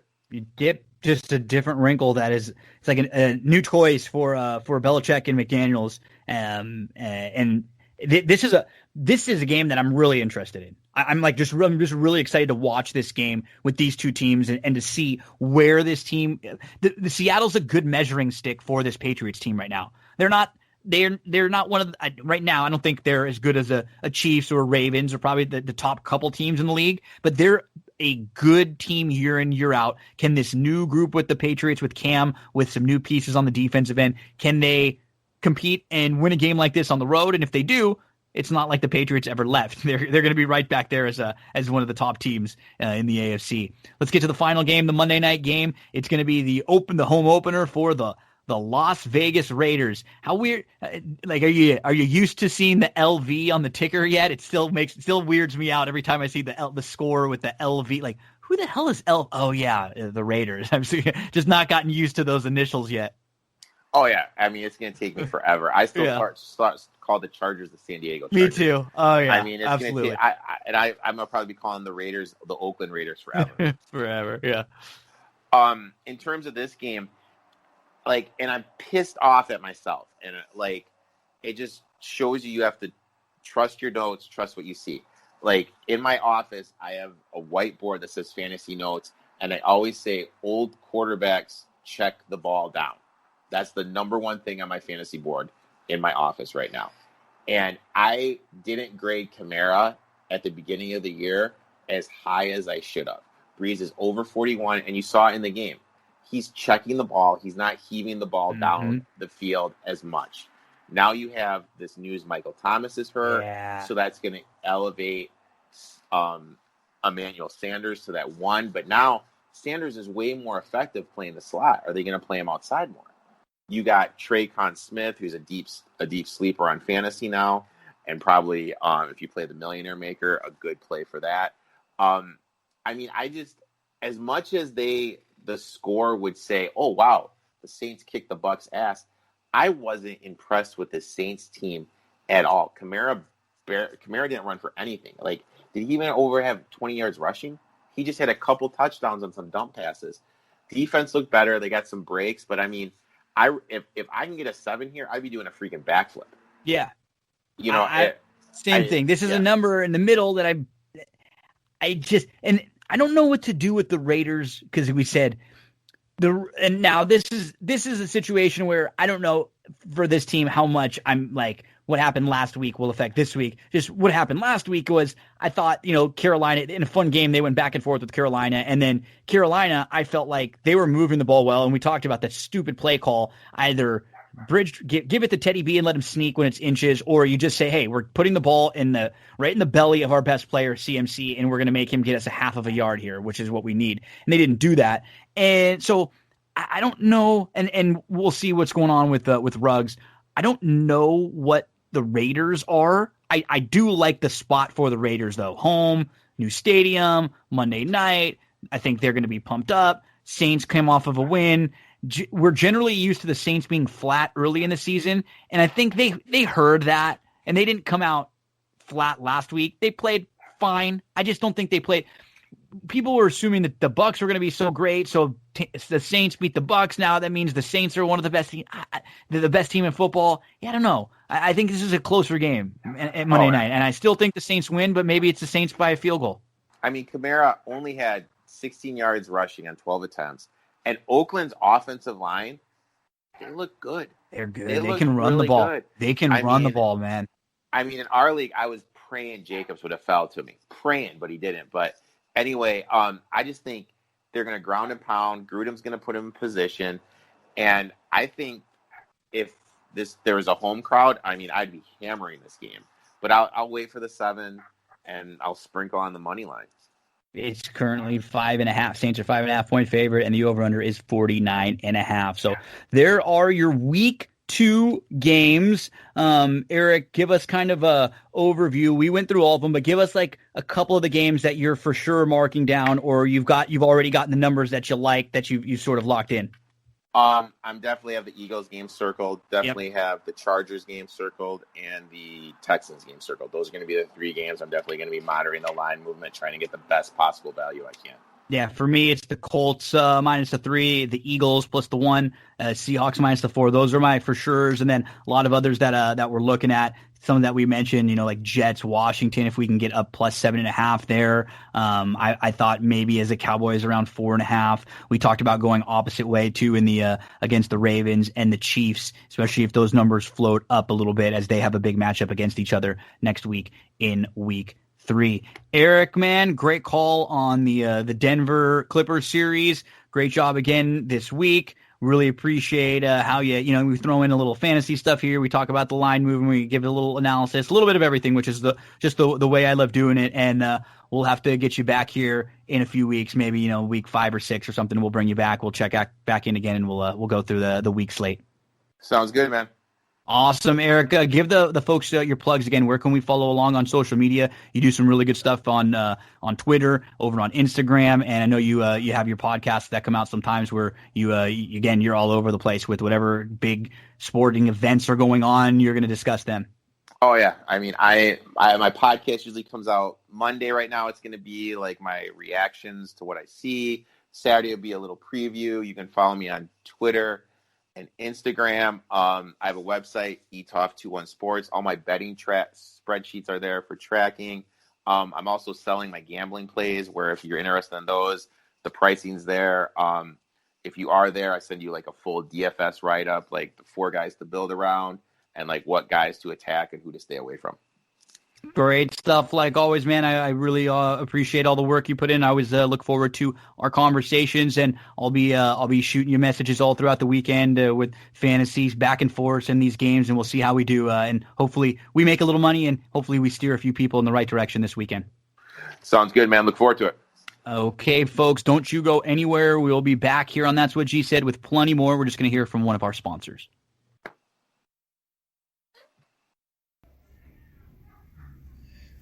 One of the sponsors of That's What G Said podcast is Cindy Carava, full-service realtor, and I am here over in Glendora at Coldwell Banker with Cindy Carava. Cindy, how was 2019 for you? Tell us a little bit about what kind of stuff you were working on. Hi, Gino. Thanks for having me. 2019 was just really great. I had a great year selling homes all the way from Altadena, Arcadia, Monrovia, out to Upland and Ontario just recently. The market has been really good. We're looking forward to 2020 with an increase in home prices about 5.8% this year, opposed to last year where it was a little softer. We saw more like homes averaging about 3.5% in increase in value. It's also looking great for buyers. The interest rates right now are going to be staying under 4%. So if you've been on the fence about thinking about buying a home, now is the time to do so with interest rates still staying low.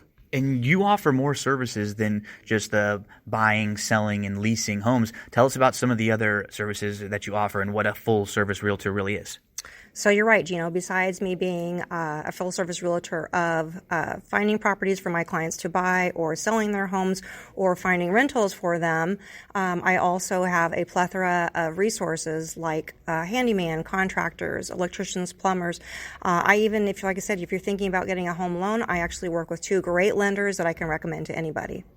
And you're all over the internet, social media, websites. Let us know some of the places where we can find you. I know I've seen some reviews on Yelp and on Zillow. Everyone always has positive things to say. Everybody hears me raving about you all the time. But where can everyone else find out information about you or contact?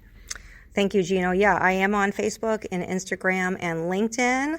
And you can contact me on my website, which is www.cindycarava.com, or my email, which is cindyc.realtor@gmail.com, or feel free to call or text me on my cell phone, which is 626-394-6400. Cindy is awesome. She's one of the kindest and most genuine people I've ever met. I promise you, you will enjoy every minute you interact with her. So thank you very much, Cindy. Appreciate all of your support from That's What G Said podcast. Thank you, Gino. Have a great day, everyone. Crappy week 1 for me, but a big thank you to Erik for coming on to help us with week 2 because I got to bounce back in week 2. Week 1, you know what?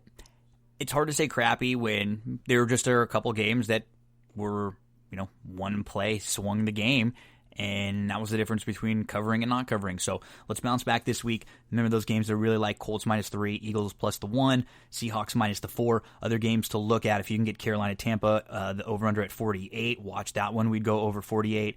At Jets, especially if it gets up to +7.5. That's the one that I would jump at. Still think San Fran wins that game, but I think, plus the 7.5, a banged up San Francisco 49ers team. Jets coming off that really, really bad looking week 1. Washington, same thing, +7.5. Let's see if we can find the hook around there somewhere, and maybe even the under if we can get 48 as an over-under in that Washington-Arizona game. Also keep an eye on those Cowboys. 4.5. I think the Cowboys play a little bit better this week in week 2. So best of luck in NFL week number 2. Let's get into the horse racing, and we'll start with Churchill Downs on Friday. Get those past performances out for Churchill. Friday, September the 18th. First race we're going to look at is race number 3.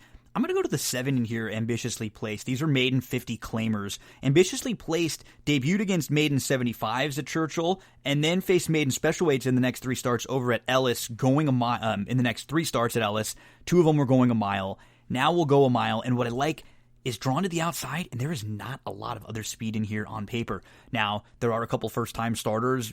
It wouldn't be a surprise to see the 1 or the 6 show a little bit of speed. Looks like one of the 4, show a little bit of speed. Wins, it looks like it has shown a little bit of ability in the mornings. Ida Storm, don't really know what we're going to get from this one. You can kind of just put a line through her debut.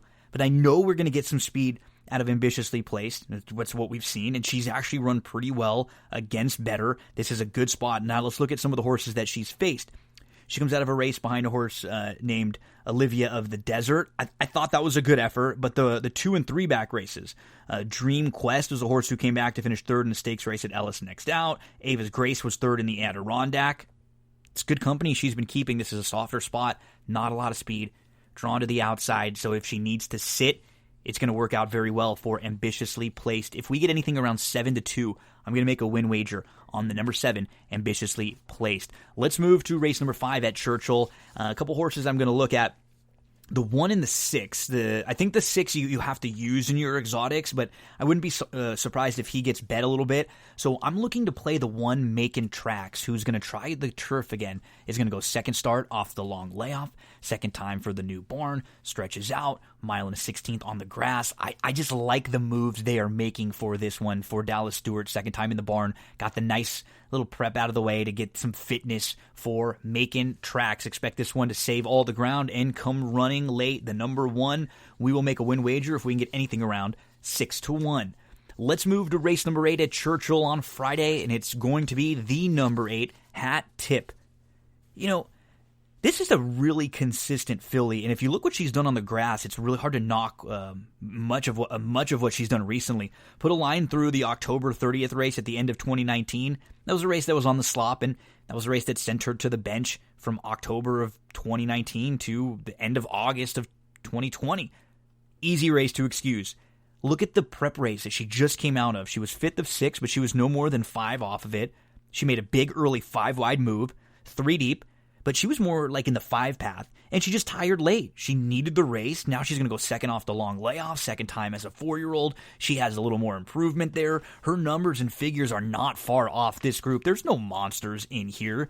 Race number 8, the number 8, Hat Tip. Anything around 5-1, we're going to make a win wager. Make sure to throw her into your late exotics. And then we move to race number 9, Glory Road. He just got completely outrun. A race was won by a wire-to-wire winner last time out. He's going to put 2 starts together. This is a horse who, has now switched barns. Another one who's going to go second time in the Dallas Stewart barn. If you get around 8-1 or so, I'd bet a few bucks on Glory Road. It's just one of those upside plays where you feel like there's so much more to this one.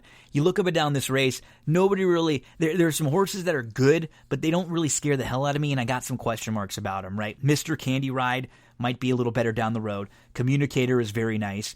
And, Admire is consistent, but Glory Road could be really good, and he got the prep race out of the way. So let's try to catch him at the price he is right now, and anything around 8-1 will make a win wager on the number 5, Glory Road. So race number 3, the 7, Ambitiously Placed. At 7-2, we'll make a win wager. Race number 5, the number 1, Macon Trucks.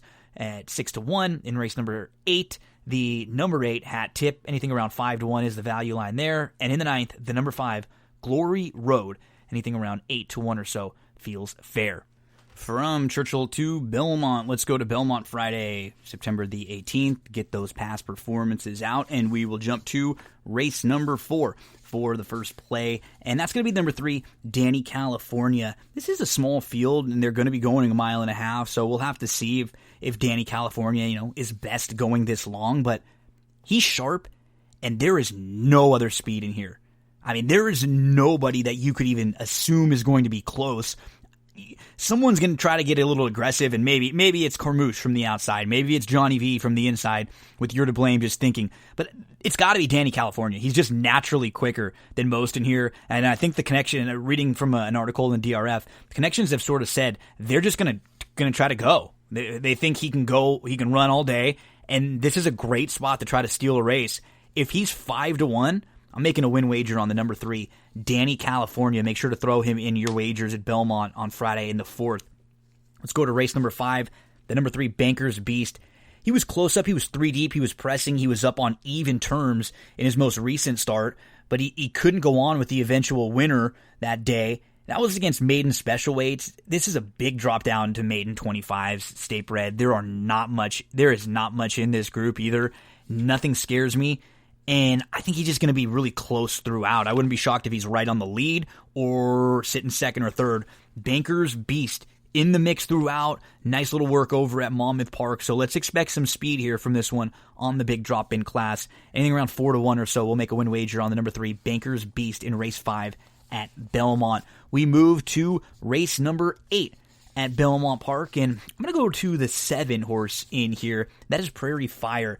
She's gonna have the blinkers, and Lozano's gonna jump back aboard. He was aboard for her last couple victories. Most recently, she settled towards the rear. She was just outrun a little bit early. She was back to 12 plus lengths off.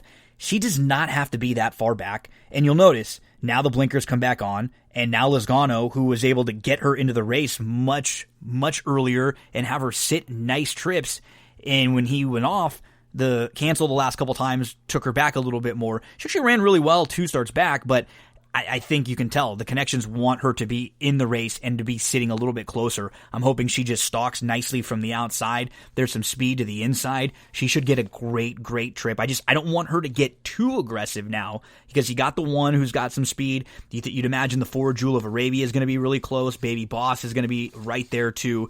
Even Fierce Lady drawn right to the inside. So let's have Prairie Fire sitting just off all those speeds there. Anything around 5-1 or so, we'll make a win wager on Prairie Fire. And we move to race number 9 at Belmont Park, and it's going to be the number 1 Windfall Prophet, who's going to be making her 3rd start of the form cycle. She should save all the ground in here for Shug. She was much improved as a 3-year-old with Lasix in her last few starts, and I just think she's a nice horse heading in the right direction. Saves the ground here. Windfall Prophet. Make sure to use her in your late exotics, and let's make a win wager. If she's anything around 7-2 or so feels fair. Let's move from the Friday racing to the Saturday racing, but before we do, we have to let you know about one of our sponsors, and it's a horse racing sponsor over at oldsmokeclothing.com. Yes, horse racing t-shirts, polo shirts, hoodies, long sleeves, hats, zip-ups with names of horses, big races, slogans. You can get custom designs. You can show the horse racing fan in you, and if you use the promo code GINO, free shipping. No shipping cost on your order. You an authentic fan? They've got some authentic t-shirts. How about a Bob Baffert fan? They've got the Bob Baffert tees with a silhouette of Baffert's face on them. 'Tis the Law t-shirts. You can sign up for yearly memberships for the clubhouse, for the subscription box, where you get, also, you get 4 different shipments throughout the year. Check out that Old Smoke Clubhouse. They have new shipments in of trucker hats, black and black, gray and white, navy and white with the 1A patch on top. Don't forget about that promo code GINO. Will get you free shipping on your order. oldsmokeclothing.com. You have any friends that are into horse racing? This will be a great gift for them for a birthday coming up, maybe a holiday. Moms, dads, brothers, sisters, anyone you know that's a horse racing fan. They probably don't have as much horse racing gear. This would be a cool gift, unique, and we give you a little bit of a bonus. We're going to save you a few bucks. No shipping on your order when you use that promo code GINO. Churchill down Saturday. Get those past performances out. Let's go to race number 2 for September the 19th. This is mainly just an early exotic single, and that's the 3 Villanelle. I just think she's going to be much better. She's a 3-year-old daughter of Curlin, and her dam was 5 for 18, was a multiple graded stakes winner, earned $340,000. She took a lot of money in her debut. She was a step slow, but she moved up to, she was up to about 5th or 6th. She was too deep. She was 4 lengths off. She made a big 4-wide move. She got up to within about a length, and then she flattened out, and then she came on again late for 4th.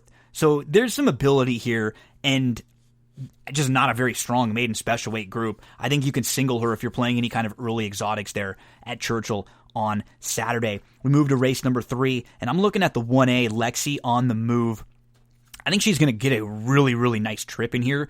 If we can get around 5-2, I'll make a win wager on her. And you probably get 2-for-1 action with a filly that you imagine will probably be showing a little more speed than her. Lexi last out tried the grass, so you can make an easy excuse and put a line right through the race. And 2 starts back in April, she hooked a sloppy racetrack over at Oaklawn, and that was in a stakes race that has come back to be very, very live.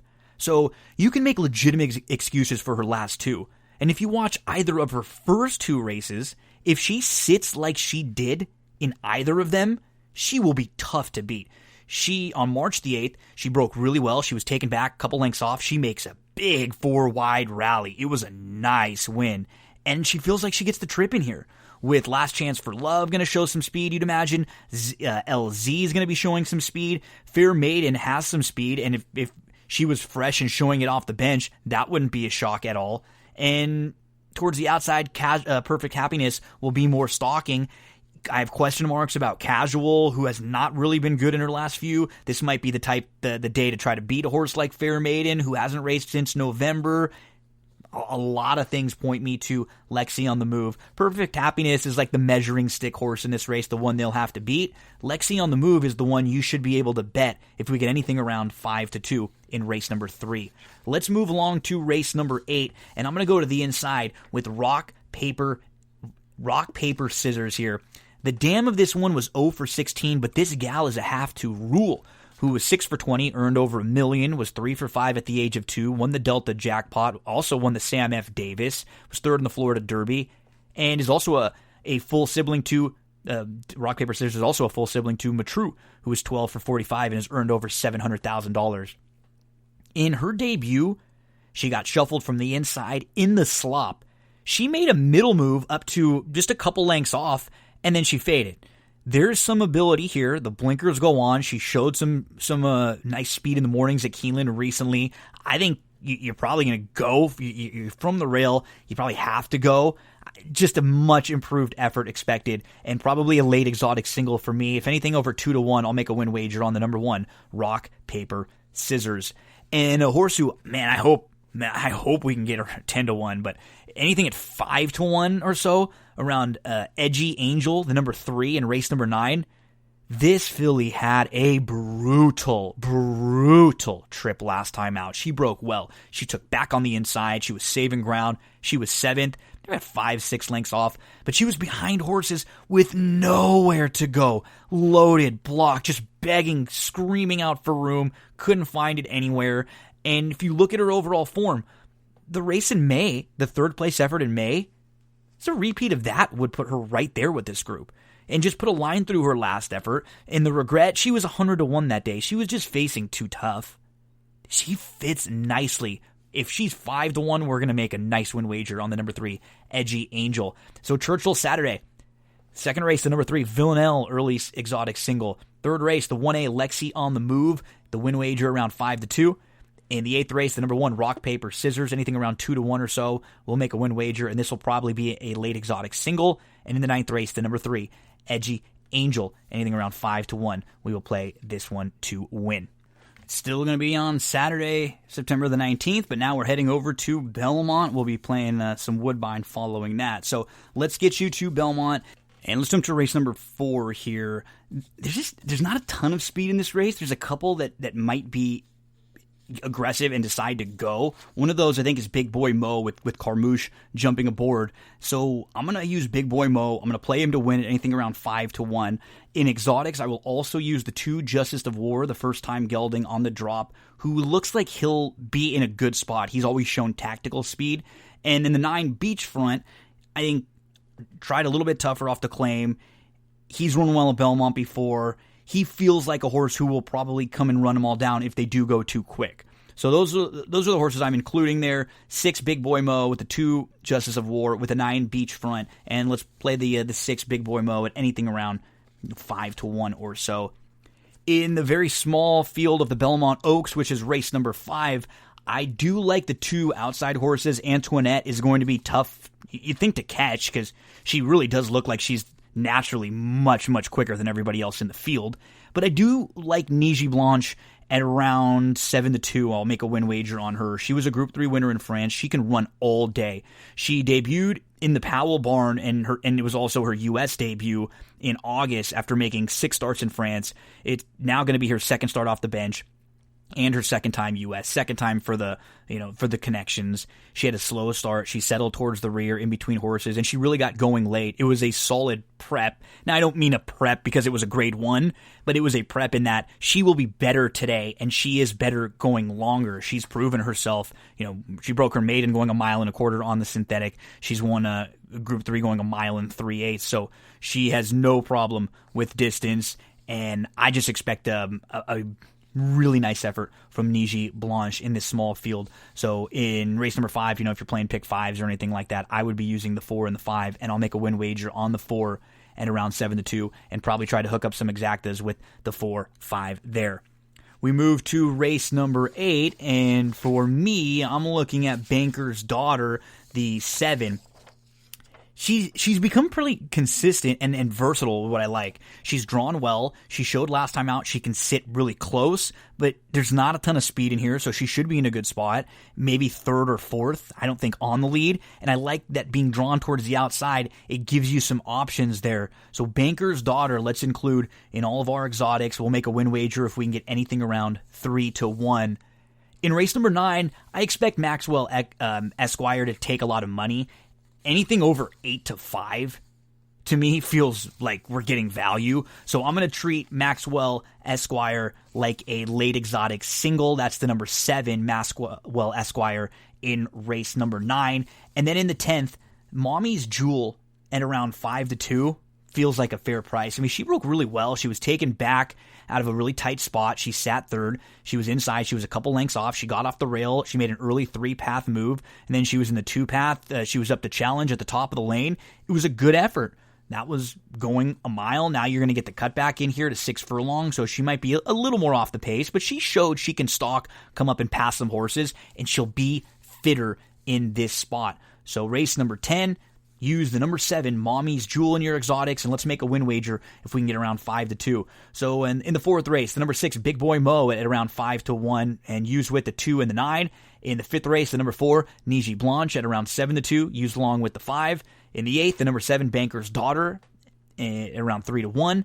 In the 9th, Maxwell Esquire at around 8-5, feels fair. That's like a late exotic single. And in the 10th, the number 7, Mommy's Jewel, around 5-2 would be the win wager and a value line there. So that is Saturday over at Belmont. Let's go from Belmont to Woodbine, where it is the Woodbine Mile. We'll take a look at race number 3 up at Woodbine, and we'll start with the number 3, Skies Not Falling. So this 3rd race is the Ontario Racing Stakes. They're going to go 5 furlongs on the turf course. Skies Not Falling ran into one of the better 2-year-old turf sprinters out there in Golden Pal, who was super impressive at Ascot and then just crushed over at Saratoga. Ascot, when he was second that day, Golden Pal. Skies Not Falling is proven at passing horses, which you don't see in a lot of these short 5 furlong races, and I think he's going to get a really nice trip in here.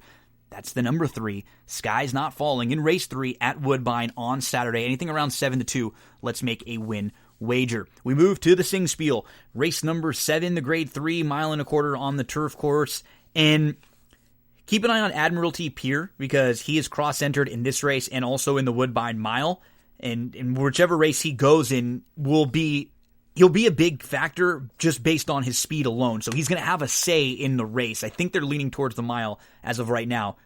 I like Jungle Fighter. The barn has been really unlucky. The meet, they're due for a little bit of luck. Jungle Fighter was a runner-up last time out, and now he's going to go 3rd start off the very long layoff. He had a slow start from the rail. He moved inside. He was 4th. He was just 2-3 lengths off, and he was chasing the lone speed and the eventual winner that day, Uncle Bull. So if there's, no lone speed situation in here, if it's Admiralty Pier and, tis a slam, flashing a little bit of speed, and at least an honest pace scenario, I think Jungle Fighter sits a really good trip in here.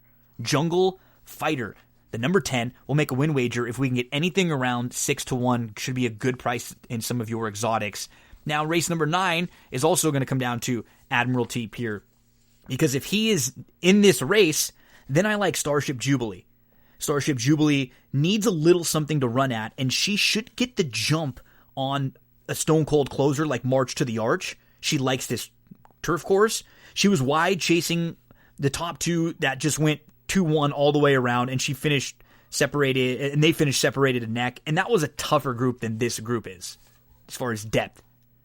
Now, if no Admiralty Pier, I still think War of Will is going to run big, but I would be willing to take a shot against him on the win end if Admiralty Pier is in this race. No Admiralty Pier, War of Will is going to be really, really tough, and maybe we play some exactas War of Will over Starship Jubilee. Because with the outside draw, War of Will can go or it can sit. That's race number 9. We'll have the 4 Starship Jubilee if Admiral Pier runs, and War of Will if not. And then in the 10th race, I will just use 2 horses in the exotics, the 3 and the 5.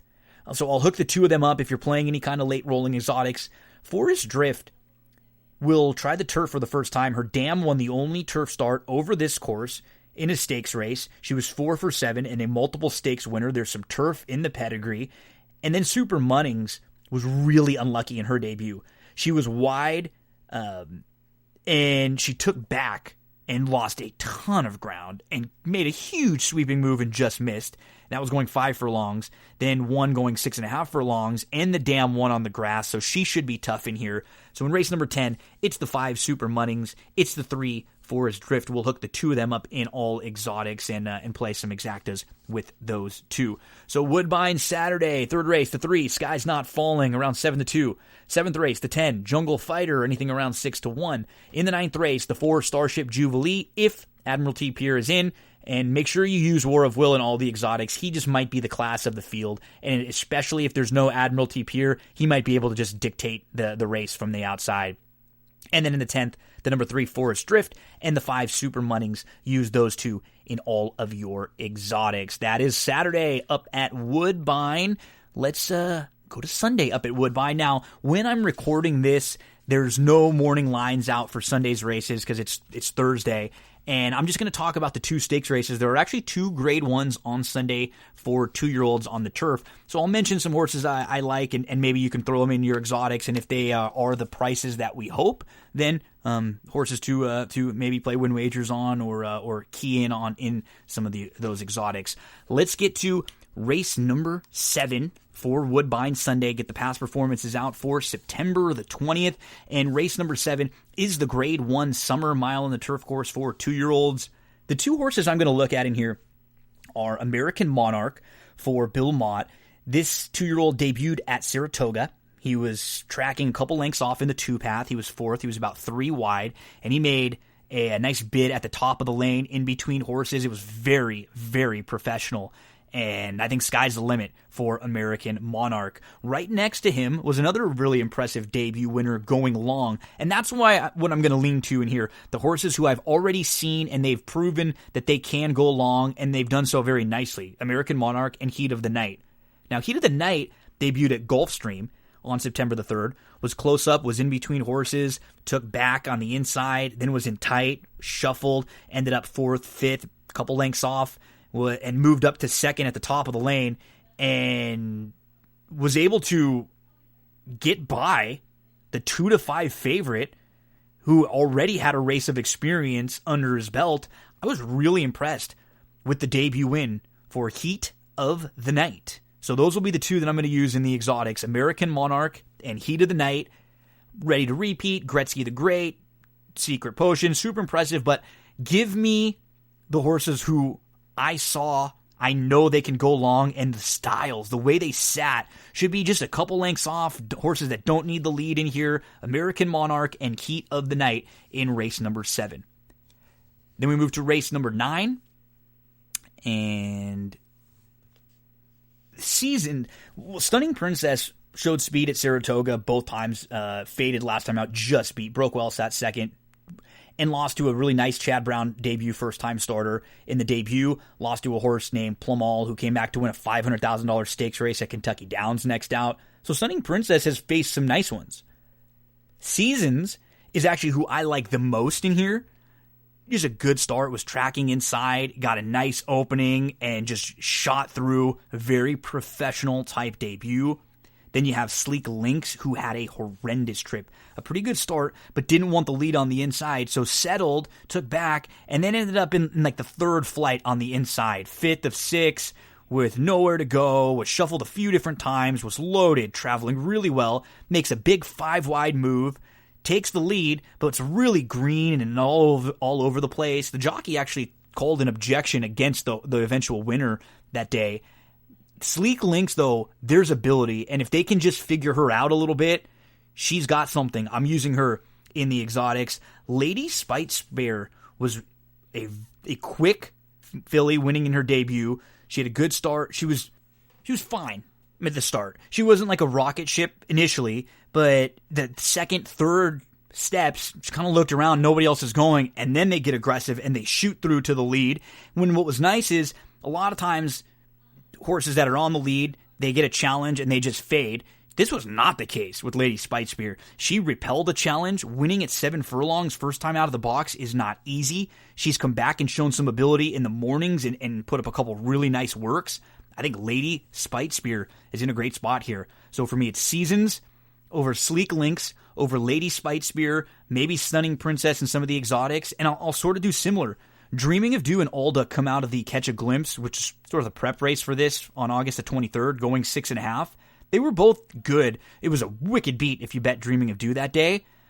I think they might get bet, and I prefer the other horses that I've seen go longer and feel like they might be a little bit better going longer. So for me, it's Seasons, Sleek Lynx, Lady Spitespear. I'm trying to beat the local Dreaming of Dew and Alda who come out of that Catch a Glimpse. So those are your two plays over at Woodbine for Sunday. Let's talk a little WWF SummerSlam 2001. Before we do, we have to mention Sarah Candle Company, our friends over at seracandles.com, CERA candles.com. When you use the promo code GINO, gets you 10% off of your purchase. These are all natural soy wax candles. If you like to burn candles, check out Sarah Candles right now. They're better for you. They're healthy. They're super affordable. It's a local small business. They use wax that's all natural and soy wax, so there's no toxins that are found in the paraffin wax that is used in a lot of other leading candle brands. 100% lead-free cotton wicks, completely natural scents, locally sourced, handcrafted in the USA. 25 different scents available, 3 different sizes. Promo code GINO gets you 10% off your purchase.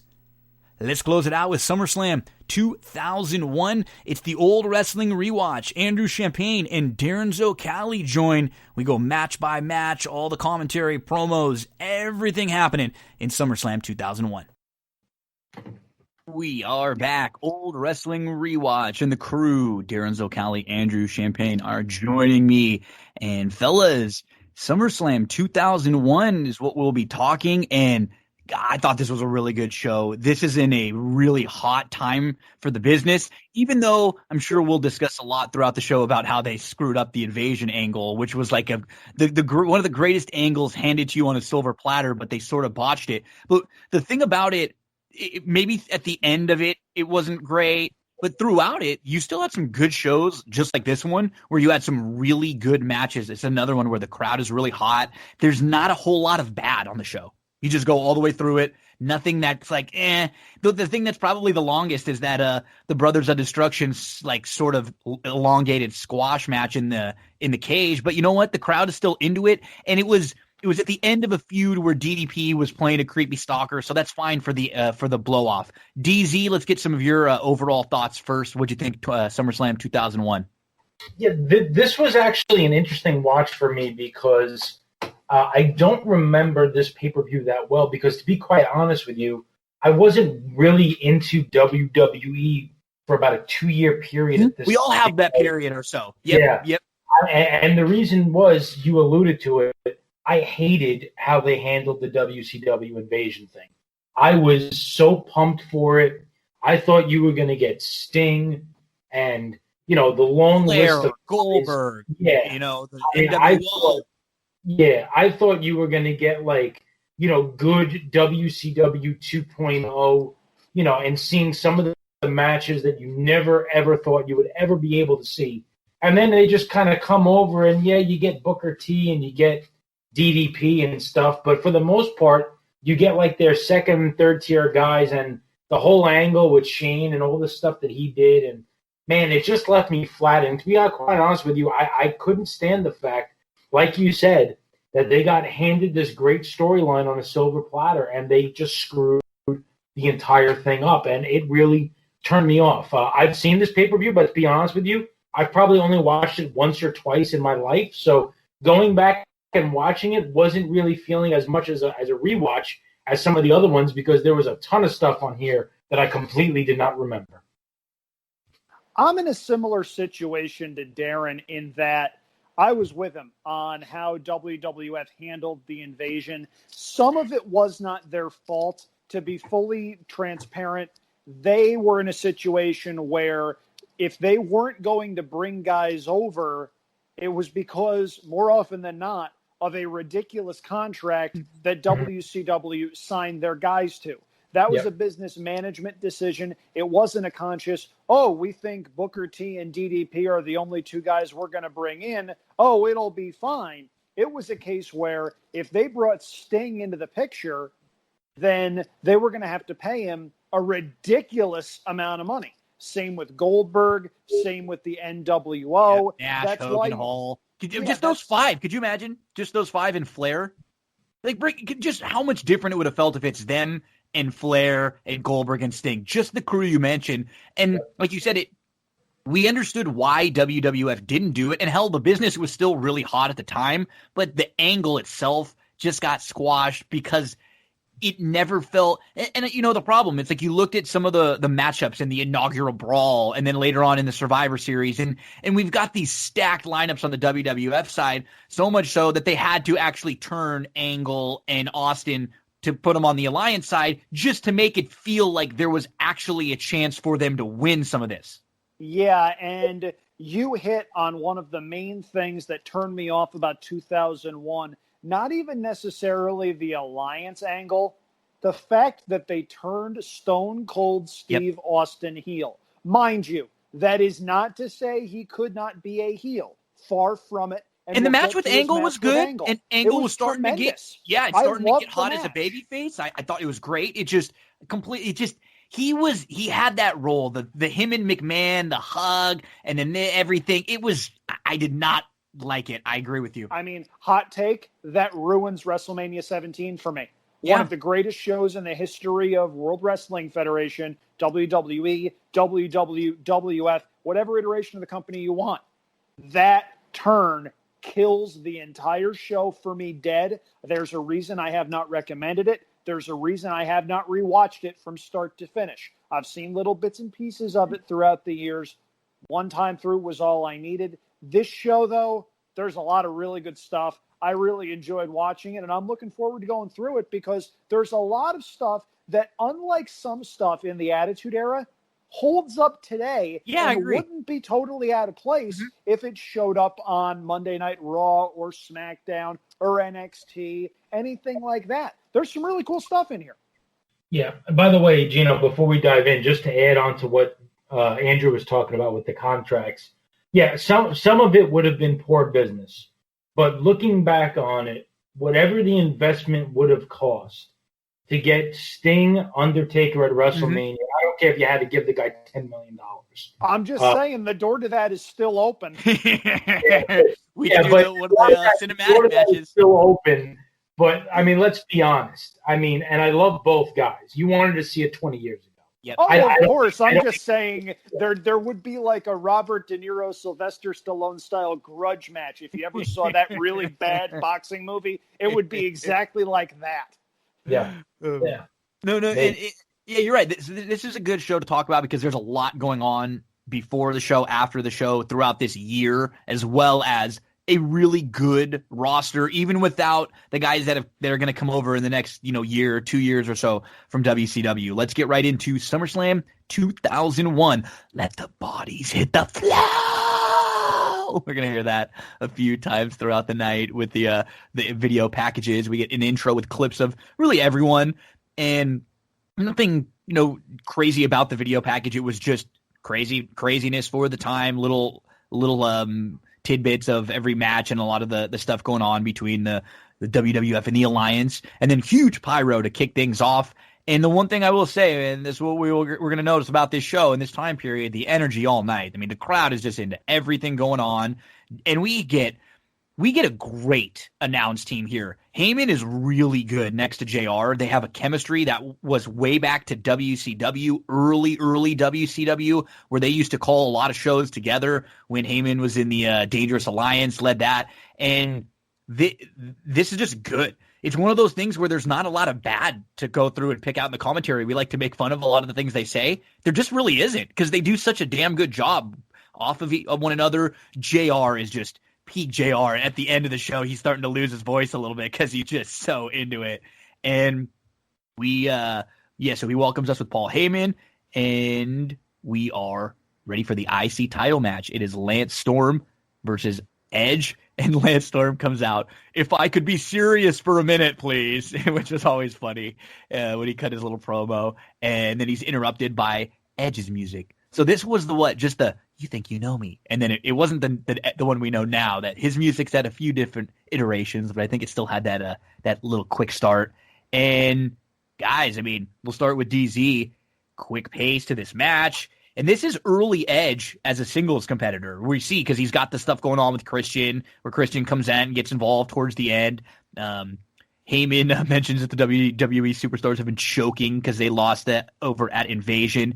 Edge goes flying off the apron. Early, Lance is in charge. He hits a face first suplex for 2.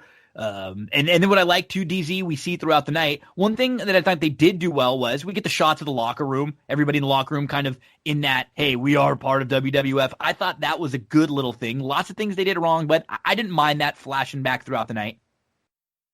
Yeah, that was fine. Rooting for the WWF guys to try to build up the old Invasion angle.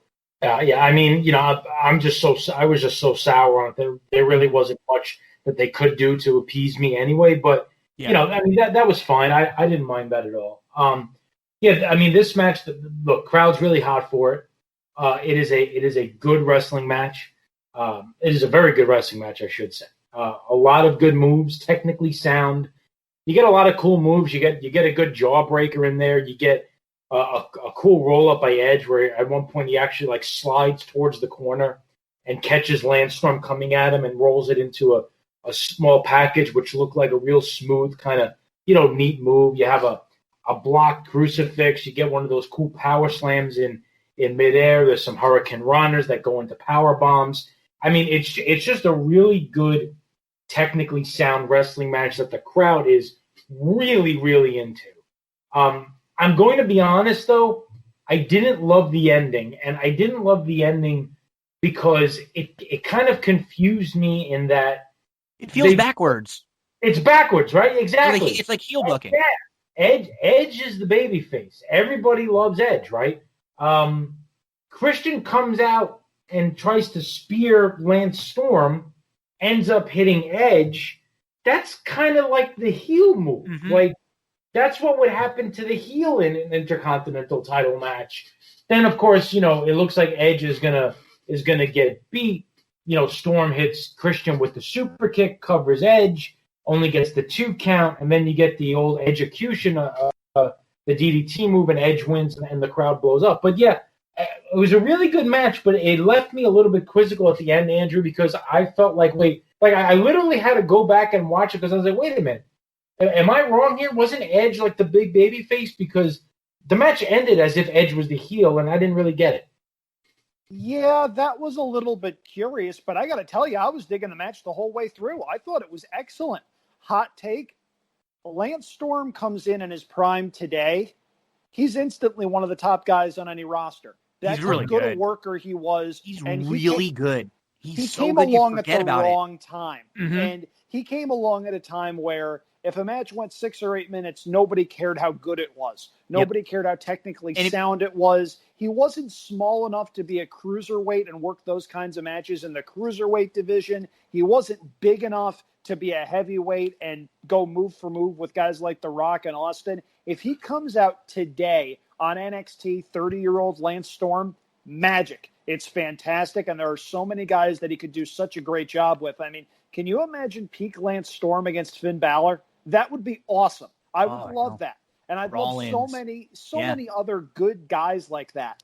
Now, the other thing that I liked is really early on in the match, they talk about how both guys are graduates of the Heart Dungeon. Yep. Of course, Lance Storm trained in the class with Chris Jericho, among others, and Edge came in a couple of years later. Fun fact, one of the great wrestling names of all time was Edge's name on the independent circuit for a while, Sexton Hardcastle. Tremendous name. Loved it.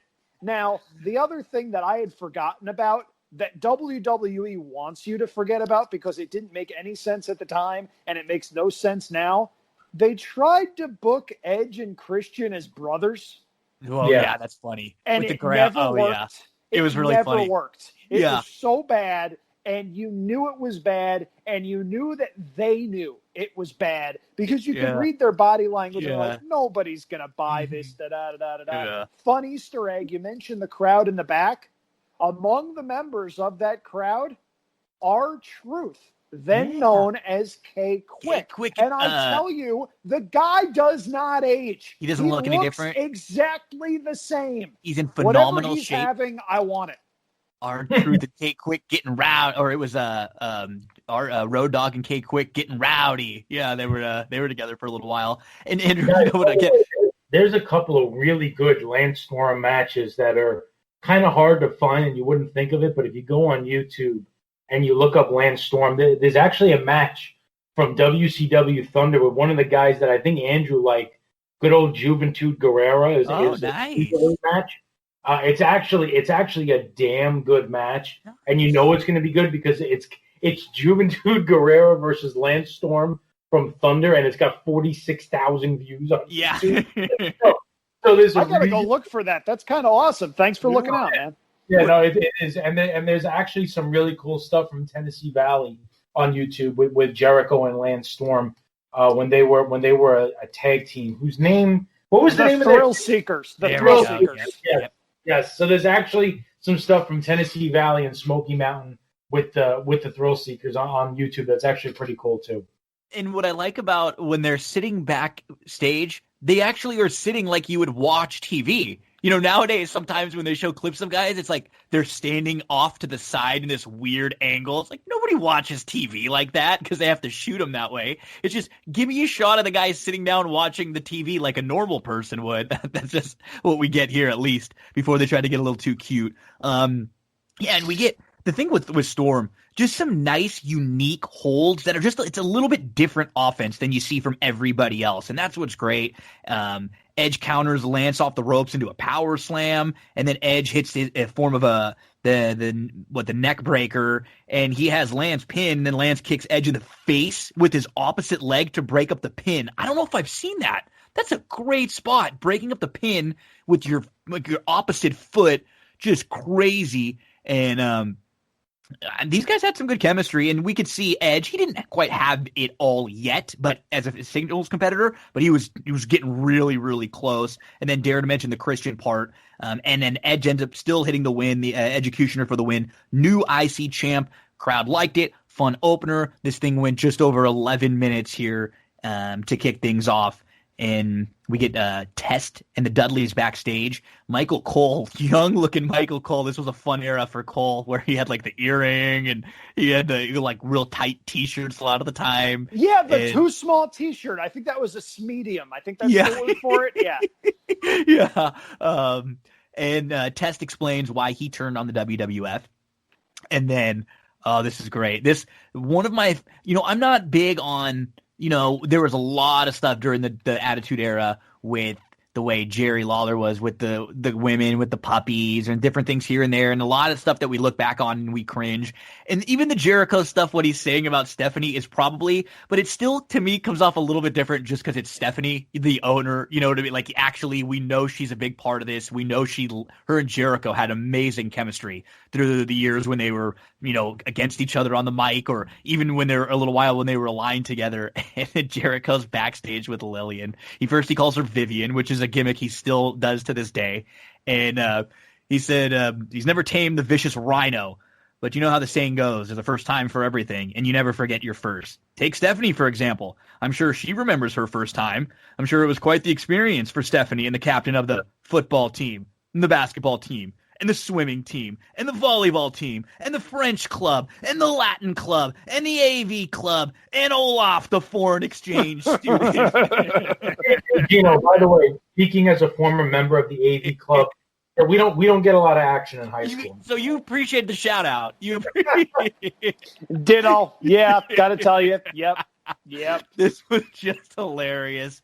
And he says Steph is feeling extra confident with home court advantage in the Silicon Valley. He said he's going to do something that Stephanie has no concept of, leave him flat. Around this time period, Stephanie had some implants. So that was something that they like to make mention of quite a bit. And Paul Heyman playing the straight guy, playing kind of dumb, throughout the show is a little bit funny. He does it a few different times, and this was one of them. What do you think he means by that? And it's Silicon Valley, not Silicon Valley, just real straight. And then we're into Spike Dudley and the APA versus Test and the Dudley Boys. Hey, you give me these 6 guys, and it's going to be just over 7 minutes. They didn't give me too much. They didn't try to do anything that they can't do here. This is, 5 of the 6 guys that are big bruisers with sort of limited offense, but still really nice in the ring. They know what they're doing. And Spike and Devon go at it early. Bubba comes in and he picks Spike up. He drops him like across the top rope on his midsection, and he just flies and bounces. Spike is just getting destroyed by everybody. Test hits a nasty spine buster on him. Dudley set up a table outside. Crowd going insane, chanting for APA. Spike makes a hot tag to JBL, who comes in like a house of fire. Lots going on all over the place. And Spike gets caught and tossed through a table out of nowhere. Shane O'Mac just comes flying. This was a great spot. You don't even know. You're not thinking about Shane at all. And then all of a sudden, he comes from off the screen, just flying out of nowhere to with a chair to JBL. The last 2 minutes of this match were insane. There was just so much stuff going on. Shane flying in out of nowhere. JBL's waiting to pin Test, and then Schmaz, and we get the Dudley Boys and Test end up defeating the APA with distraction because of Shane out there. They end up getting the W. Yeah, I mean, if this thing went, to me, Darin, they knew what they were doing here. You get this match in, you get it quick, you get the spots that you want, you get the table spot, Spike's flying around, he gets destroyed, man. This guy, I got a lot of respect for Spike when I watch a lot of his stuff back. Yeah, I mean, this match, what I like you said, it really kind of hit on everything you want to see. Like, you don't want this match to go too long. Nope. Yeah, it was the perfect amount. Everybody gets their hits in. They get their moves in. You get Spike flying all over the place, which is always a good time. I mean, there's one move in the ring where he just gets launched in the air and just comes crashing down on his face. It looked like he was 20 feet in the air. I know. But when he goes flying into the table, like they did it, like the match wasn't long, but it was good enough, and the action in the ring was like hot enough, especially when JBL came in like a house of fire with Test. I mean, it had a great 1 minute to 90 seconds there of what he was doing with Test, the running clotheslines and the swinging neck breaker and just beating the hell out of everybody, and him and Simmons come in and they hit Bubba with that kind of like double choke slam move. And you kind of, all of that stuff going on, and you kind of forget that, oh yeah, there's still this table out there on the apron. Yep. Like, even me watching, I completely forgot about it. And all of a sudden, Spike just goes flying. Like Air Canada going out of Pearson Airport. Just like seemingly 25 feet in the air, and goes flying through this table in front of the announcement, where I literally watching it, I went, holy shit, where did that come from? But yeah, it hit on everything. The Shane McMahon flying steel chair shot. Oh my gosh. Oh, it was great. It was great. Shane is great. Like, 2 of my favorite guys that flop and fly around in this era were Spike and Shane. And we get them both in here, just at it, like you said, you're not expecting, and then, somebody just tosses Spike, or, what the hell? Where did Shane come from? Just off camera flying. It was great. And later on in the night, Shane takes a sick bump on the apron from JBL when he hits his clothesline, where it literally looks like he's going to take Shane's head off. And he hits hard on the apron. But yeah, but this particular match, for what it was meant to be and for what it was, like you said, they didn't try to do too much. They hit on all their spots. Is it the greatest wrestling match of all time? No, but it was highly entertaining, and I thoroughly enjoyed it.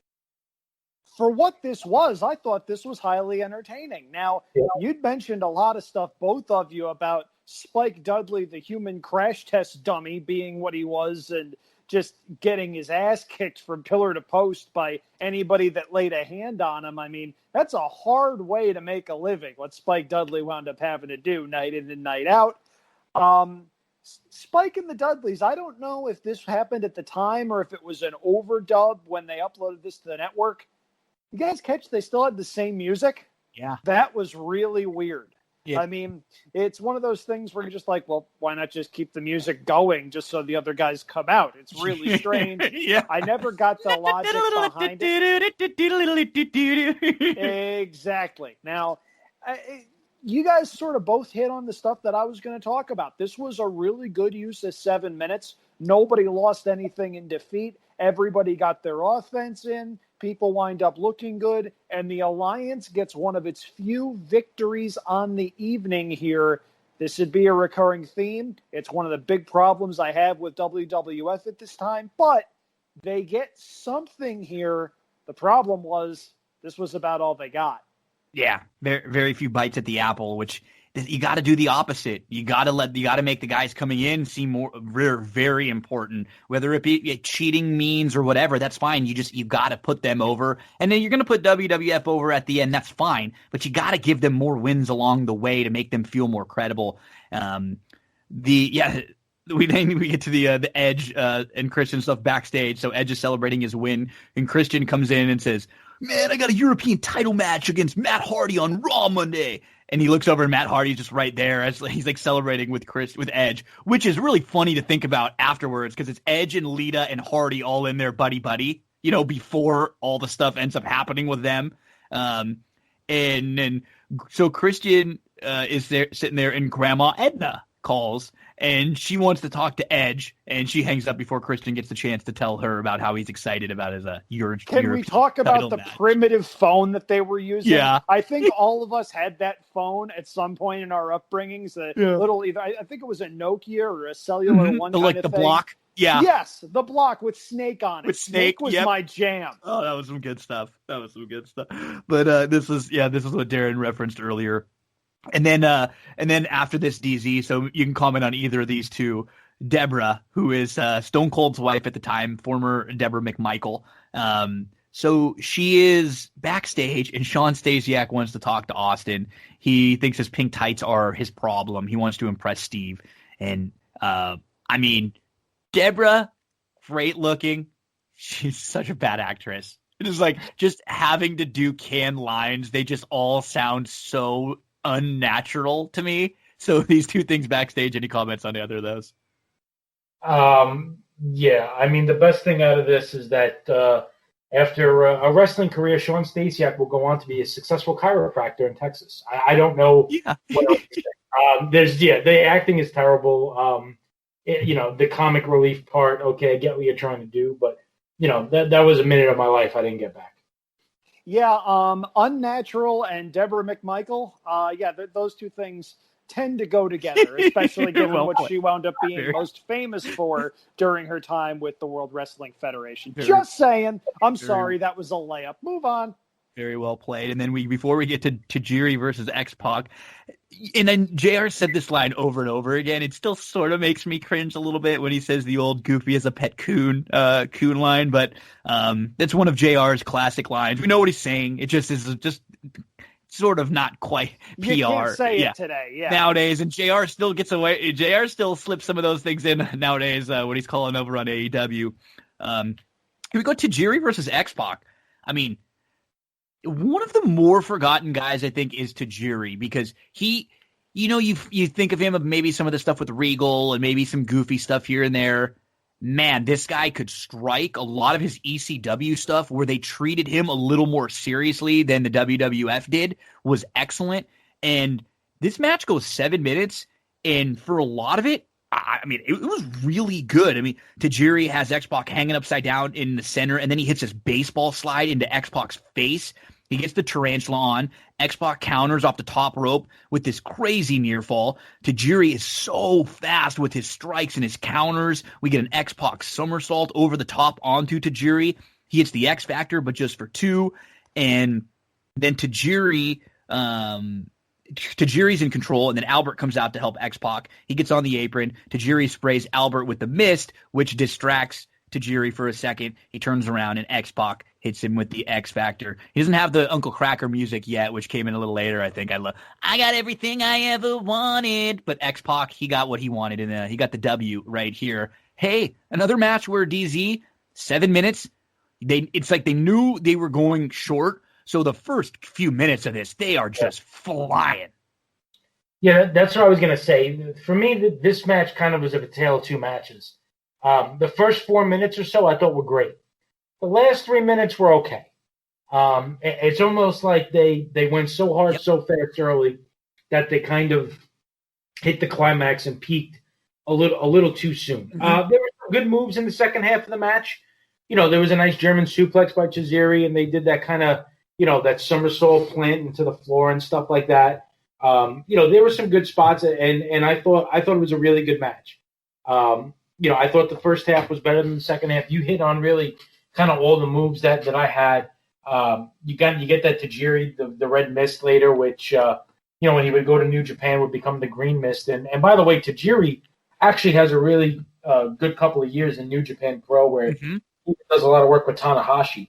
And there's some of those matches on YouTube as well that are worth looking at because he is a very good striker and a good worker. And when put with the right guy, really has some really good matches. But yeah, I mean, out of the first 3 matches, this is probably my least favorite of the 3, but it's not because it's bad. It's good. And I thought that the first 2 were a little bit more entertaining, but that's just because for me, the second half of the match kind of tailed off a little bit. But, 3-star match for me. I liked this match, and I don't want my comments to think that I didn't, but there are a couple of things that are worth pointing out here. First of all, this was a unification match between the cruiserweight and the light heavyweight. This would be the last official title change for the WWF Light Heavyweight Championship. Oh. It wound up getting removed from TV later that year after X-Pac got hurt. They would do a couple of things with it at house shows. They would trot Kidman out as the champ. He would wind up doing a couple of matches, but the belt was officially retired in March of 2002, so a little bit of trivia there. Here was my problem with the cruiserweight division at the time. Where's Rey Mysterio? Where are the luchadors? Yeah. Why should I care? And that's not a knock on Tajiri. I like Tajiri. You guys mentioned the stuff he did with William Regal. Just look at the video that WWE has on their YouTube page from when Tajiri came back for the Cruiserweight Classic back in 2016. Yeah, that's a good point. I remember. He was great in there. They did a bit in the lobby with Tajiri running into Regal and Regal looking at the cameraman like, oh my God, what the hell am I doing here? Because they had that tremendous comedic chemistry. And Regal did a segment on WWE Storytime too, where he talks about how much he quote unquote hated Tajiri. There's a story about how they would go hundreds of miles driving without music. It's really funny stuff. And Tajiri was a hell of a worker. Sean Waltman, when he was of sound mind, was a hell of a worker. The problem is, Waltman's only 28 years old here, and it seems like he's been around forever. JR talks about how he got his first payday as a wrestler when he was 15 years old. And when you think about it, he was playing the same exact character that invaded WCW 5 years earlier as part of the NWO. So crowds were starting to turn against him. JR actually has to go on commentary and say, some fans may think X-Pac sucks. I don't. Which is somebody feeding him a line, a.k.a. Vince. Yeah. Now, the match itself was pretty darn good. Both of these guys could work. They were both heavily intent on bringing it, one of the biggest shows of the year. Heyman refers to this as WWF on WWF violence.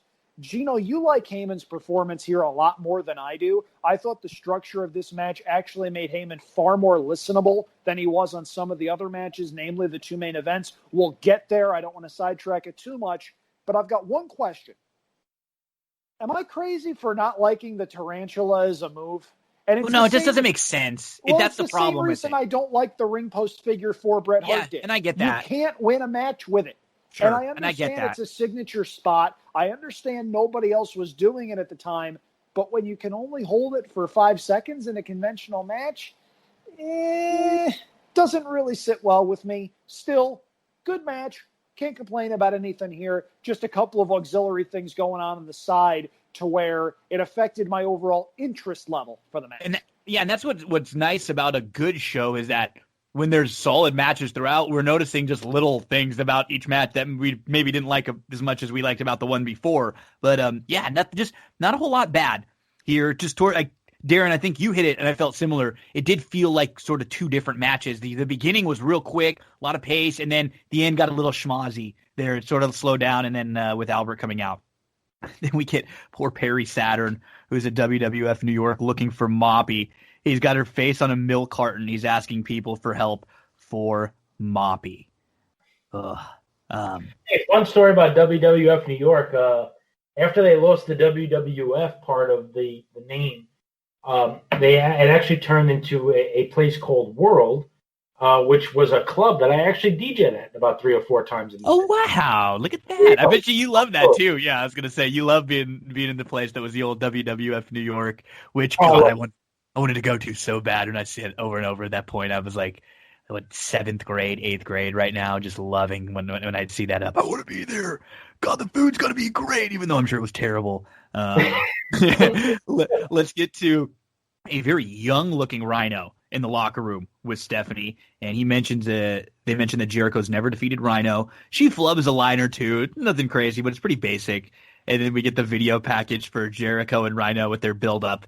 And one of my favorite little Jericho lines, too, towards the end of this, he says, at SummerSlam, I'm going to take care of that smelly, gnarly, nasty animal, and I'm going to get you too, Rhino. Such a great line. I love that. Which is just awesome. And then we get Rhino versus Jericho. Huge ovation for Y2J. Heyman says he hates Chris Jericho because he hates a big mouth. He hates obnoxious, loud mouth people. And JR is like, what? Getting on him for that. And ladies and gentlemen, I am not obnoxious. Heyman could barely get that out without smile. Like, you could hear him smirking as he was finishing saying the line just because he knows. And funny moment there. Jericho's all over Rhino early. He goes for the walls of Jericho real early. He goes up to the top rope, and Stephanie distracts him. He jumps off, and Rhino gets up and hits a gore. JR calls it a go because he said it's only half a gore. Then Stephanie smacks Y2J. Rhino's in control for a while. JR says Rhino would look good in WWF colors, and Heyman gets mad. He says that's tampering, that was another funny line.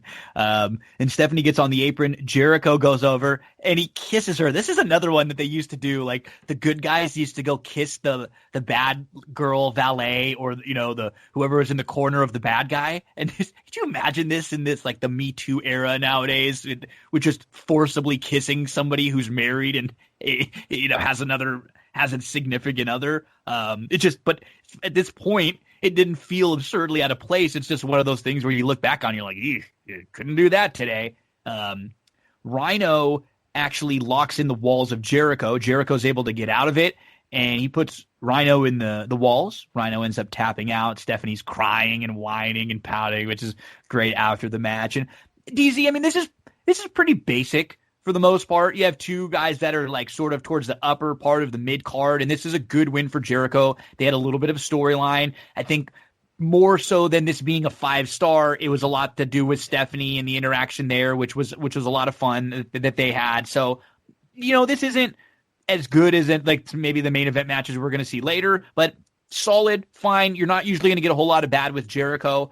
You may have expected a little bit more if you're looking back, thinking it's going to be a Jericho classic or anything, but it felt like to me it was more about the story.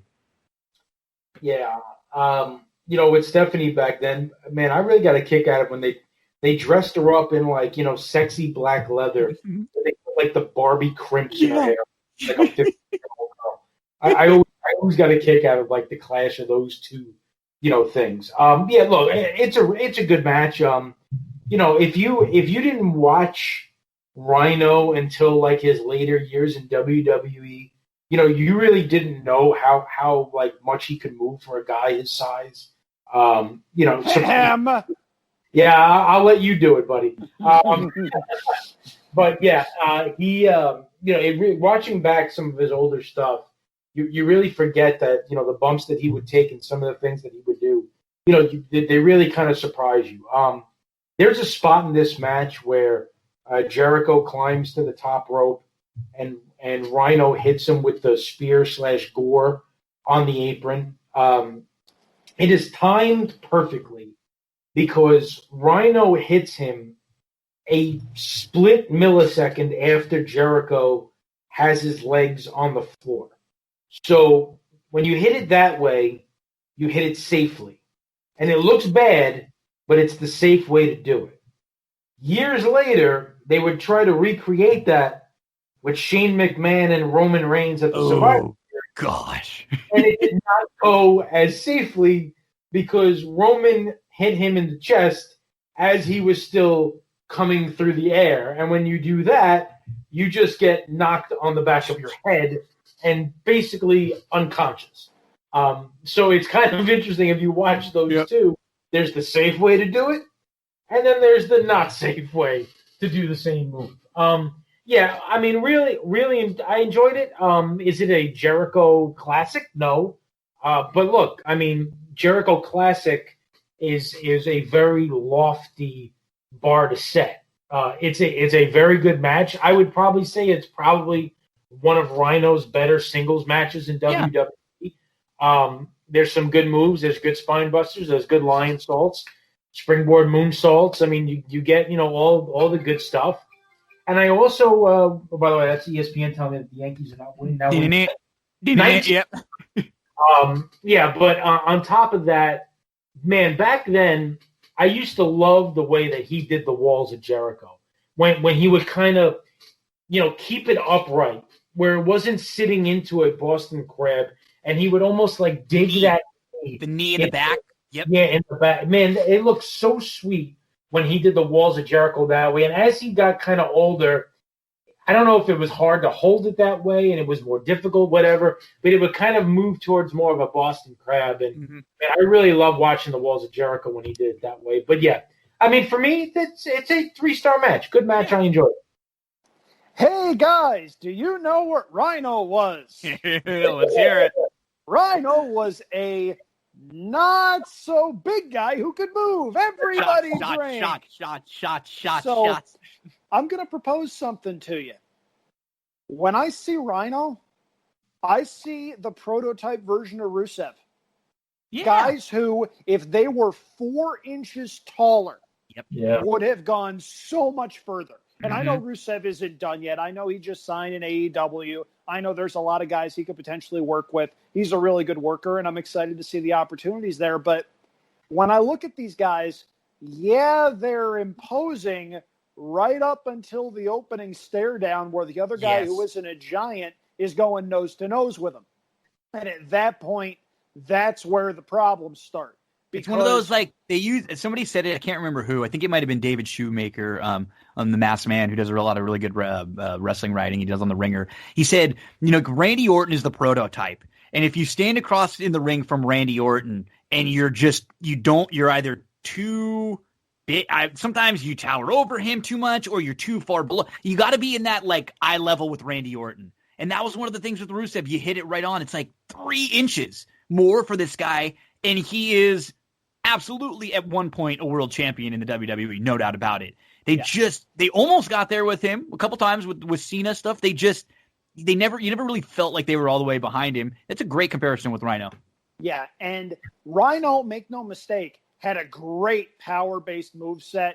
His gore was maybe 1/10 of the impact of Goldberg's spear. It still got over. There's a reason you had Paul Heyman going nuts yelling, okay, everybody, join in with me. Gore! Gore! Gore! Really? I was the only one to do that? Come on! Jesus Christ, people. Both of you have kids. Let out your energy. Anyway, so this was a good match. I liked this match. It seemed like more of a house show match, sort of, complete with some of the smoke and mirrors that you'd see when guys don't quite want to get it out of second gear. The spot with Jericho jumping into the spear, that was pretty darn cool. The stuff with Jericho and Stephanie, you couldn't do that today. But for the time, It was really good. And the reason it resonated is this was the bratty little princess getting her comeuppance from somebody who was a Bugs Bunny type of face, where anytime Stephanie tried something, he'd come back with the wrestling equivalent of course, you know, this means war. And that's why it worked. We've mentioned this promo in the past, but the one that I remember is Jericho and The Rock on the stage with Rhino, Booker T, and Stephanie in the ring at SmackDown, and them going back and forth with insults to the people in the ring. That's a tremendous promo. It's an all-timer, and you can see both guys struggling to avoid laughing as they're delivering their lines. If you haven't seen it in a while, it's on YouTube somewhere, or it's on Daily Motion somewhere. Go find it. It's a classic. Jericho always delivers the goods. This was fun. Up next, we've got another really fun match. It's RVD versus Jeff Hardy in the hardcore ladder match. And, I mean, it's exactly what you would expect from these two guys. The crowd loves both of these guys. Heyman said that RVD was called Mr. Pay-Per-View in ECW. We get a great back and forth to start, both showing off their speed, their high-flying ability. Hardy. Before we get into the match, could we just talk quickly about Sean Stasiak? Did I miss that one? Oh, okay, I missed that. That was good. fantastic. Good. Okay, I was going to bring that up too. My God. Good. Go ahead. We have to talk about that. Go ahead. Regal and The Rock are having this serious conversation about, The Rock's condition, everything that happened on SmackDown.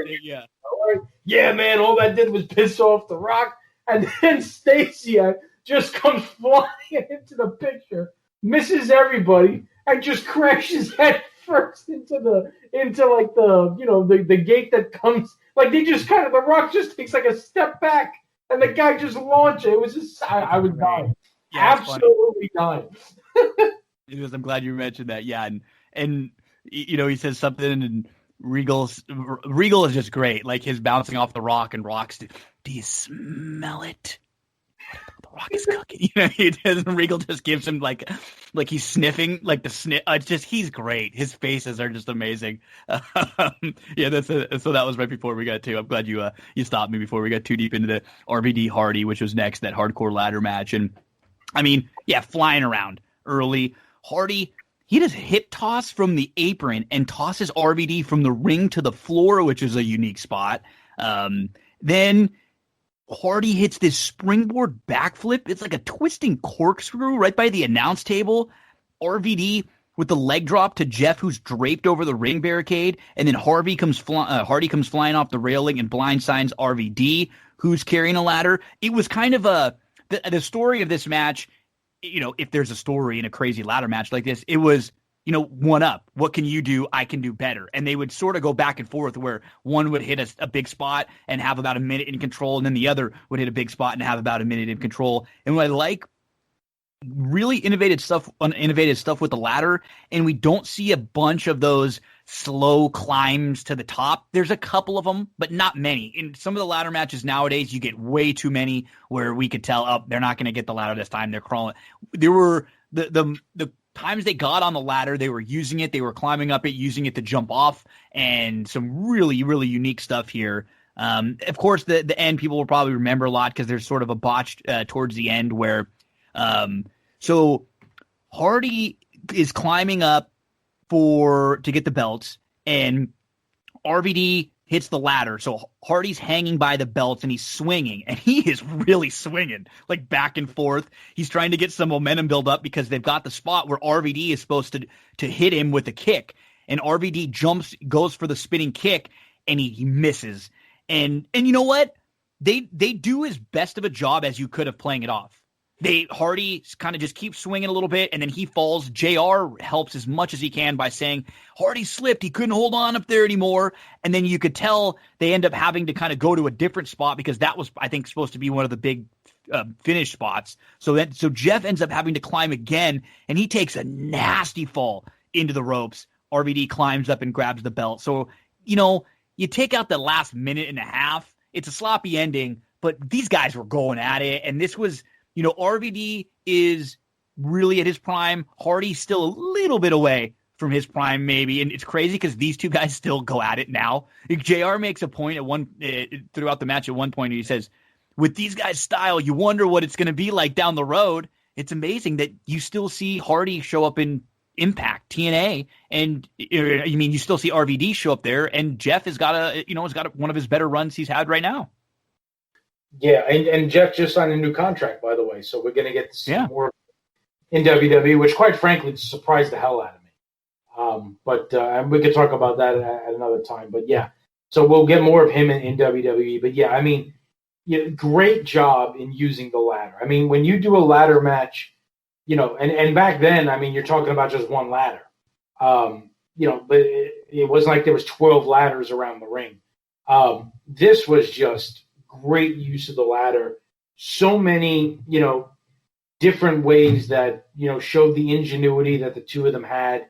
I mean, there's like, they spend 2 minutes in one corner where, they do 3 or 4 different things with the ladder, including, it looks like Jeff gets hit in the face with it at one point when, RVD kind of slingshots onto it. And then there's another spot. You talked about that, that kind of springboard, backflip onto RVD when he's on the ladder. And then there's another spot where Jeff, I mean, it looks so smooth, but, imagine a spot where there's a guy laying on a ladder and you have to fly off the ropes, jump over the other rope, and land on the other side of the ladder that's sticking out of the ring apron so that the ladder comes up and hits the other guy. And, I mean, spots like that are just, we look at it and maybe we don't react to it the way it should. But, man, they make it look so easy. And it's really not. And it is a shame that you kind of had that botch because the match was so damn good. And I really don't want to say, to take anything away from the match because of it. But because that was at such a critical match, you could kind of forget about it more if it happened 6 or 7 minutes in. And you can't help but think that maybe that was supposed to be the end of the match, which really hurts. And you could tell that Jeff is pissed off because he is like slamming his fist on the apron after the botch, and he falls and has to like kind of recreate what they're going to do. And he's probably trying to make it out like he's slamming his fist in pain, but he's pissed. Yep. That the spot didn't happen the way that they planned. And to be honest with you, and thinking about it, I don't know how you're going to hit that spinning kick. Leapfrog. That is so ambitious. Oh my gosh. Not even off the top, like off the second rope. You got to go not only back to the middle of the ring, but you got to go up. And he's moving. It's even worse. He's not standing still. I mean, even if you hit the guy, where are you going to hit him, on the shin? Like, it's not going to – I mean, I listen, hats off to the creativity, and I give him credit for the attempt, but looking back on that, there's probably no way in hell that was going to work. But, yeah, I mean, look, you get a superplex off the ladder. There's another really cool spot where RVD takes a fall off the ladder that looks brutal when he lands on his legs. And you talked about, Jeff taking a mean fall later. You have one of those kind of, makeshift power bombs off the ladder. I mean, there's just so much stuff going on. It's really well done. It's a 4-star match. If it wasn't for the botch, I probably would have even given it 4.5 stars. I mean, that's how much I enjoyed it. I really liked this match. I got a couple of comments here. First of all, we've watched a lot of shows from a lot of different eras. We've seen wrestlers that were over with a female crowd. I have never heard as high a pitch a pop as we heard when Jeff Hardy's music hit the dun, dun, dun, dun, dun, dun. All of a sudden, every woman in the building is fawning over this guy, and I'm looking at, wait a minute. This guy weighs 150 pounds soaking wet. He's wearing this mesh shirt sort of thing. Like, he didn't have one of his better haircuts going on at the time either. I don't get it. I don't get any of this, but okay. So I want to like RVD so much more than I do. When RVD is doing the stuff that only he can do, he is tremendous. That rolling thunder spot, kind of cool. To steal a phrase from Bill Simmons, though, the table test is a really strange thing with him because he brings a lot to the table, but he takes a lot off the table too, because there's certain things he tries that don't make a lot of sense. See also the finish to the match.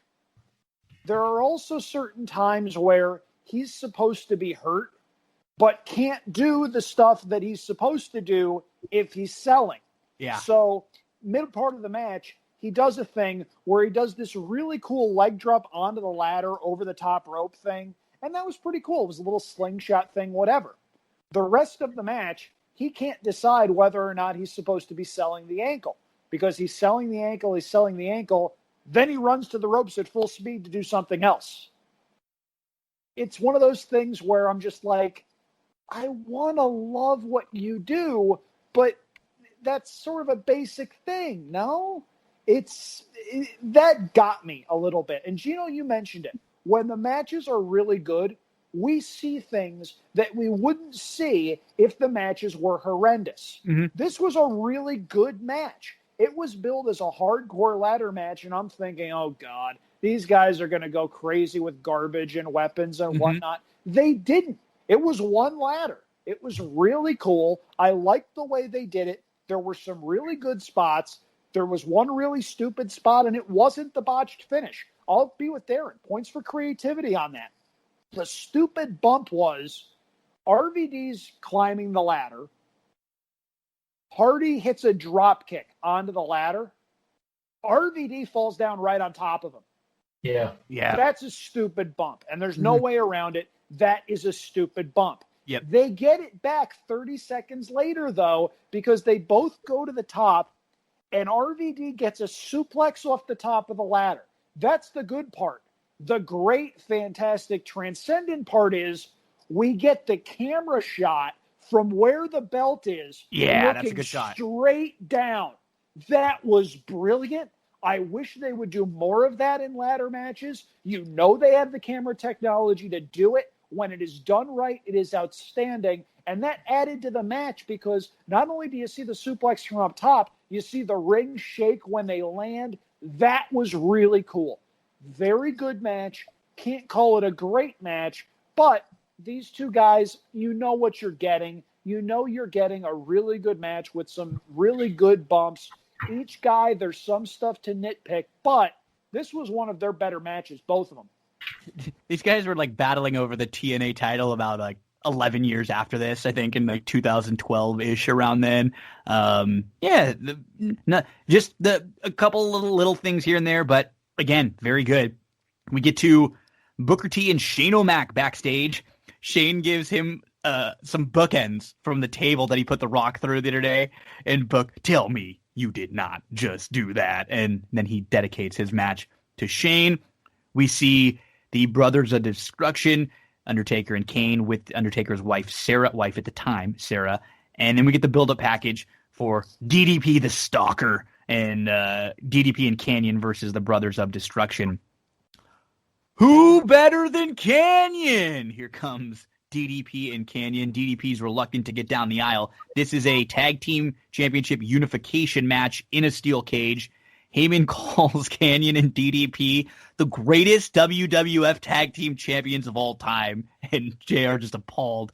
Both men, they say that both men have to either escape or be pinned. Taker shakes the cage when he rocks down, and a massive response for the Bros of Destruction. Sarah padlocks the cage, and JR says that Paige deserves to get the hell beat out of him. And before we even really get into it, this is another bummer too, because Darin, DDP had a really good, and I don't know if it would have worked or how they would have done it because they're kind of booking the Alliance as the heels in this scenario, but DDP as the people's champion, the everyday man, the guy who you didn't expect, he was very hot for a while. He was over. He had a little bit of cachet that you could have used, and instead he's in this really bad stalker gimmick, and immediately the way he gets just destroyed by Taker and stuff, you just right off the bat, you don't even treat DDP like anything. Yeah, this is tough for me because I in WCW I love DDP. for all the reasons that you said. No gimmick. It wasn't over the top. Loved the character. Obviously loved the Diamond Cutter. Was just a really, really cool wrestler that, the feud that he had with Savage was tremendous. Did a lot of good work. So, this is kind of weird for me. There's a lot of weird stuff in this match. I found it weird looking back that, they're unifying the belts, and in the match, Kanyon and DDP are the WWF champs, and Undertaker and Kane are the WCW champs. That feels completely backwards. So that kind of surprised me. Again, because this is a period of time that I did not watch that much and really did not remember anything about, tag titles for the most part. My God, does Michelle McCool look different, right? 20 years later, it almost looks like a different person. But almost, right? It's almost like Undertaker has a tattoo removed too, like right around his sternum area. Yeah, this is great. I was just talking about it with Stephanie, how funny it is when you look back and you see people with their ex-spouses on these things. It's great. Yeah, no, it is. It's great. But yeah, with Undertaker, I'll tell you what though, Undertaker here is this is like the thinnest I can ever remember seeing him. Like he looks trim compared to, even like, as he would go through, Dead Man and even like the later Undertaker character, just looks leaner, and Kane looks tremendous. Look, this is nothing great. It is a kind of elongated ass kicking, which is how it's supposed to be booked based on the story. But the problem is I'm not a fan of the story, so I'm really not going to be a fan of the match. A couple of big power moves. You get the boots. You get the choke slams. Every once in a while, Kanyon will hit a move, or DDP will hit a move. But at no point in this match did you ever really get the impression that the result was going to be anything than what it was. So, yeah, for me, it was okay. But a lot of this kind of left me flat. And it's probably because of how much I like DDP. And the whole story for me was just very, very strange. I'm going to start this off by saying one nice thing, because I need to say something nice in this segment. You're Gonna Pay is an underrated theme song. We don't remember it because Taker had a couple around this point. He also came out to American Badass. He came out to Rollin' by Limp Bizkit, which is just a horrible tune. But You're Gonna Pay, I remembered how much I dug that. That was pretty cool. Now, the rest of this stuff. First of all, Gino, I mentioned this about how you were a bigger fan of Heyman during this show than I was. The line that you guys mentioned talking about Heyman saying these guys are the greatest WWF tag team champions of all time. Here's my sticking point. The difference between guys like Jesse Ventura and Bobby Heenan and guys like Paul Heyman, the great heel commentators either had defined reasons to back the heels, a.k.a. Jesse Ventura never liking Hulk Hogan and seeing a whole bunch of nonsense in what he was standing for, or they were so silly that you wanted to hear more from them. That was all Bobby Heenan did. His character was the Brain, and when he said ridiculous stuff, it was just part of the shtick. With Heyman, he just came across as a shill. And it was around this time where I seriously contemplated muting the broadcast, because it just got so ridiculously annoying when you knew the Alliance guys were not going to win a big match. I don't think that added anything to the product. I am not saying Heyman is a bad color commentator, but I just got sick and tired of him after 2 hours of constant nonstop Alliance blathering. And I know he's supposed to be the heel, and I know that's probably in some ways a good thing. But when's he getting his comeuppance? As it turned out, it was when they rehired Jerry Lawler, who went away for a little while after they got rid of his then love interest. So that I didn't particularly care for, and it was around that time where I turned the corner with him and wanted no part of it. Now, this match. So Kanyon and DDP come out. First of all, Chris Kanyon, unbelievably sad story, what happened to him. Another guy that came around 20 years too early from both a wrestling skills standpoint and from a tolerance standpoint. The stuff he had to go through was just unspeakable. as far as what he faced as a closet homosexual during his time as a professional wrestler. It's really sad stuff, really sad ending. So him and Diamond Dallas Page come out. Brothers of Destruction come out to a big pop. And when they start coming in the cage, Kanyon and Diamond Dallas Page, this is what I wrote, look like the jobbiest jobbers who ever jobbed when that happens. You know what's going to happen. You know why it's being booked, because Vince is the one in charge and Vince won the war. You have Diamond Dallas Page.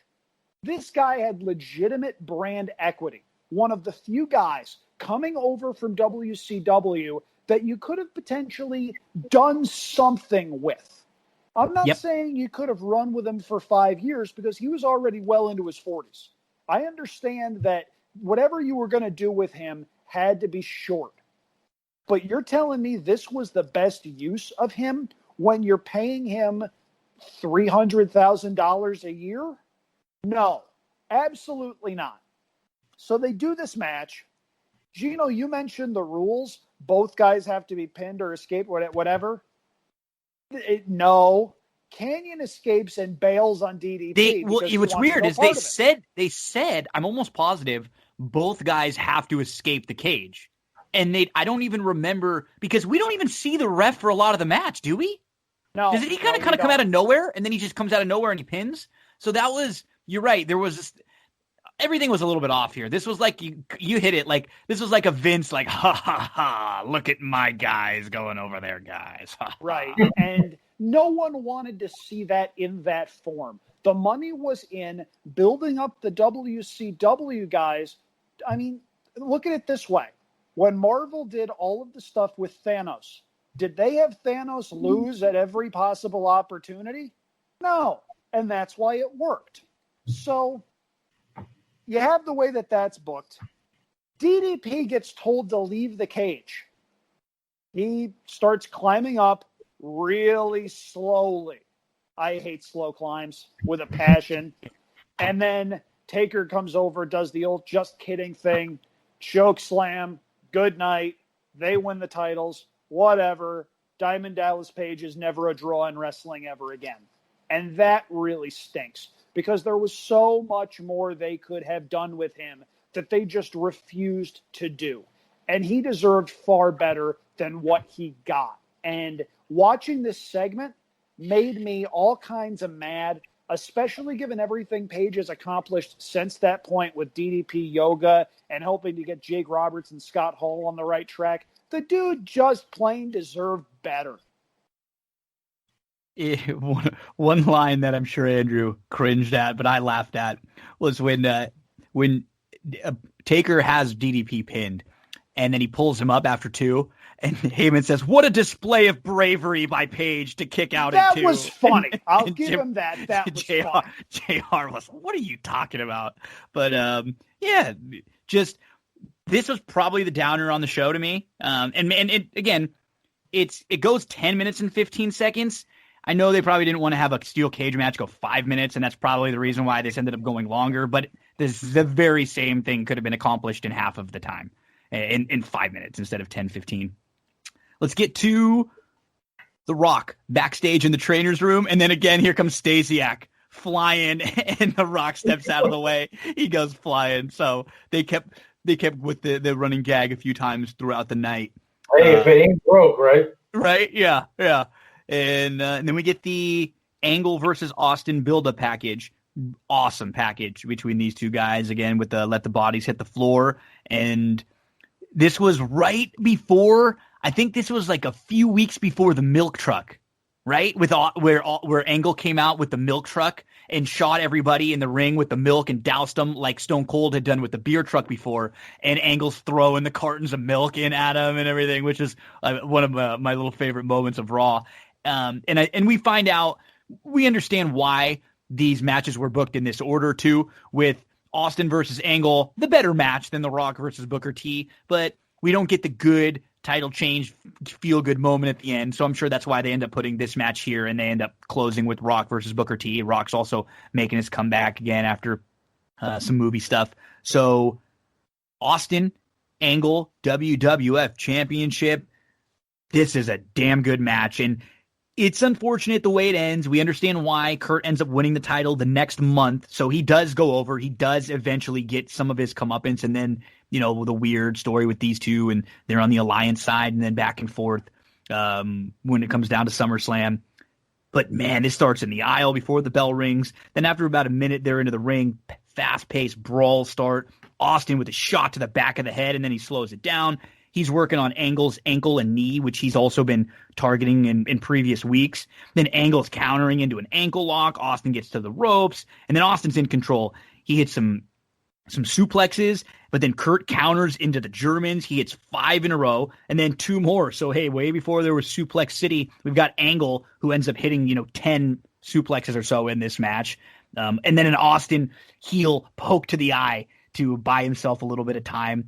He hits a stunner kind of out of nowhere, like an RKO. You're just not really expecting it. Doesn't have the setup for it or anything. He just, boom, here's a stunner, and Angle just kicks out early. I mean, the match isn't going to end, but Angle, boom, clean kick out of the stunner.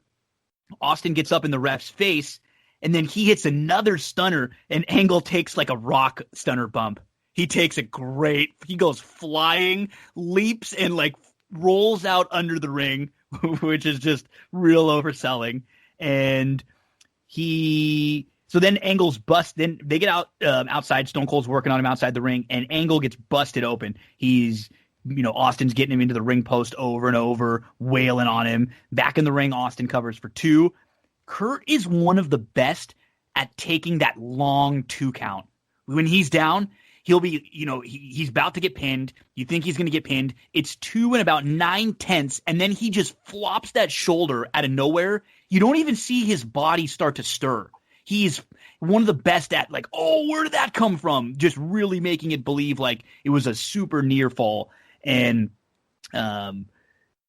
Austin tosses Kurt back outside into the ring post again. It's like the 5th or 6th time. Kurt's countering, and now they're in the crowd area. Austin suplexes Kurt onto the concrete, and Austin's about to climb back over the barricade, and Kurt's playing possum. He's hiding, and he sneaks up and he catches Austin in the ankle lock while Austin's like halfway climbing over the barricade.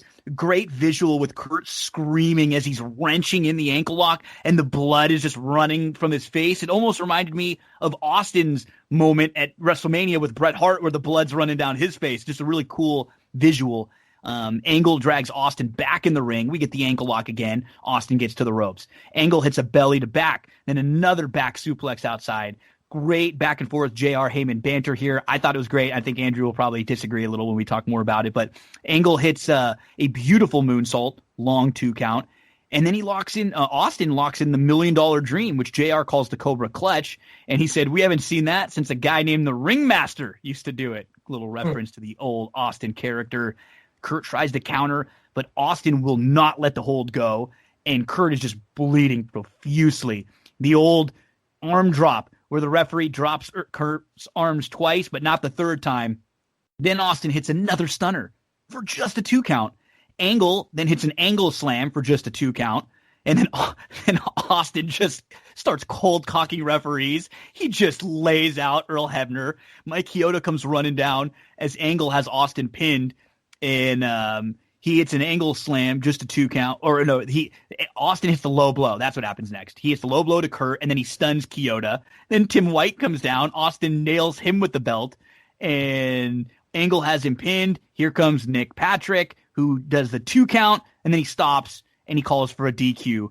Austin keeps the title. Kurt Angle wins, and then after the match, Angle nails Nick Patrick. He puts him in the ankle lock. I always think it's funny when a ref gets put in a submission and they tap. It's like, you're not in a match. What the hell are you tapping?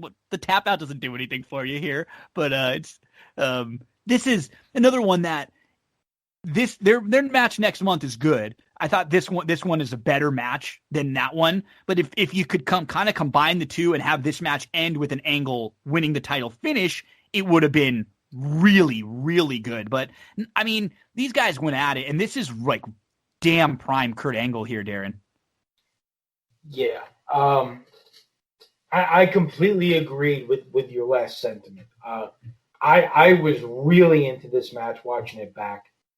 And then the ending happened, and I was like, really? Yep. That's how this ends. Yep. I mean, I get it. The guy's, stunning referees and beating the hell out of refs and, hitting low blows. But, I mean, these guys have been brawling out in the apron, and, slamming his face into the ring post 20 times. Angle's a bloody mess. It's a great brawl with wrestling mixed in, which makes for a really good match when Austin has that kind of match. But, yeah, I mean, I honestly probably would have given this match, 4.5, 4 3/4 stars if it would have had some kind of a clean ending. I agree. It felt so close to a 5-star with a clean ending. It's not. It kind of knocks it all the way back down to 4-ish. It feels like you got to take a lot off for it. Yeah, that's what I mean. When Angle hits like that first Angle slam where you think he's going to win, the crowd goes nuts. I can't ever remember a match where Austin hits so many stunners without putting the guy away. Suplexes too. You remember Austin only being a brawler at this point, but you hit it. It's not that he would just brawl. It's that he would mix in a little bit of wrestling here and there just to let you know that he could still do it, and just to kind of show that he still had it in the repertoire, which was great. It just adds to the match. Yeah, no, it's not, and that's the cool thing about Austin is that if you watched him, ECW and he was cutting promos and obviously in the Hollywood Blondes and Stunning Steve Austin, he was a really good worker back then. Mm-hmm. And when he was the guy in WWE, he's from a technically sound wrestling standpoint, he's past his prime. It's really interesting in that his best wrestling work, in my opinion, is before he ever gets to WWE. Yeah, that's true. In terms of pure technical wrestling. Now, Steamboat, of course, he's got stuff with Dustin Rhodes, Steamboat, like really good stuff over there. Yes. Now, that being said, of course, his character is on a whole other planet when he comes to WWE, and he has fantastic matches, especially with guys, like Bret Hart, and he does a great job in telling a story and putting matches together. And this is another example of that. The suplexes, the Germans, the roll throughs, the stuff outside the ring. You get an elongated blade job from Angle. You kind of feel because he goes down to the floor and the camera kind of goes away for 10 seconds. And then it looks like Austin's going back to him, but it looks like Angle's still trying to blade a little bit. So Austin goes back and yells at the ref some more, and they get the camera out of there again. So it looks like Kurt was having a little bit tough time.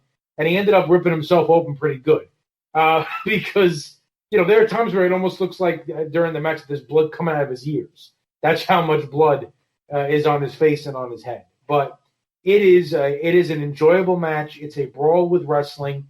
Angle is obviously, tremendous. I just would have hoped for a different ending. For me, it brought it from 4.5 stars, back down to 4. I still think it's a 4.5-star match, and I think it would have been 5 had they had a clean ending. Yeah, this was fantastic, and I understand why you guys are not going to down a peg or two because of the way WWF kind of booked themselves into a corner. They did, and that's the problem. You're right. They had no real good out right here.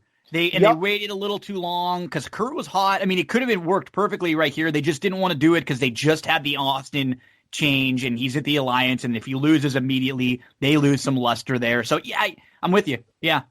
Hey, Andrew, I'll even take it a step further. I'll even say it doesn't even have to be a clean finish. I needed some kind of a 3 count. Sure, like an Austin cheating, give me some Alliance help, beat Angle, something like that. However you want to do it, figure out a way that you get a 3 count, and I'll leave it with that. Now, here is why I love this match so much. Angle comes out and gets a big face pop, and you know that the fans want him to win because they don't chant, "You suck." I had that down too. Yeah, there was no "you suck" chance there, which it's so weird to hear. My son was chanting it when we were watching it together. Yeah. Well, that's just a mark of good parenting. I'm just saying. Now, Austin comes out. The glass breaks. He comes out. Crowd is dead quiet. Yep. There's no boos.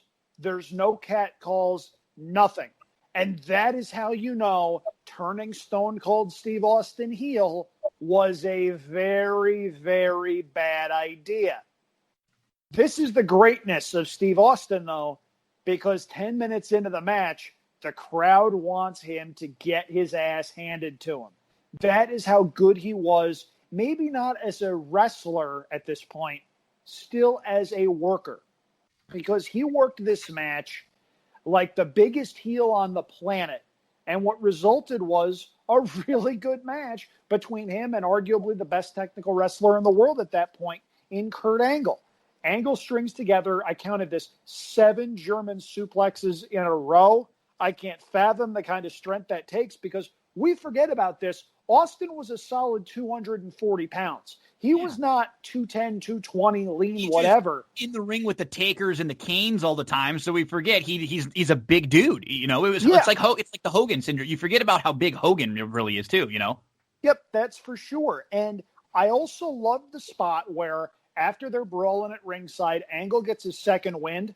He grabs the ankle lock on the floor, realizes he can't win on the floor, and drags Austin up the ring steps by his feet, gets him in the ring, and gets the ankle lock locked in. Yeah, you knew that wasn't going to be the finish, but that was such a great spot. And the other great spot that I'm surprised Darin didn't bring up was the little throwback to Survivor Series 96. Because you had the $1 Million Dream, the Cobra Clutch, whatever you want to call it. The Brett spot. Mm-hmm.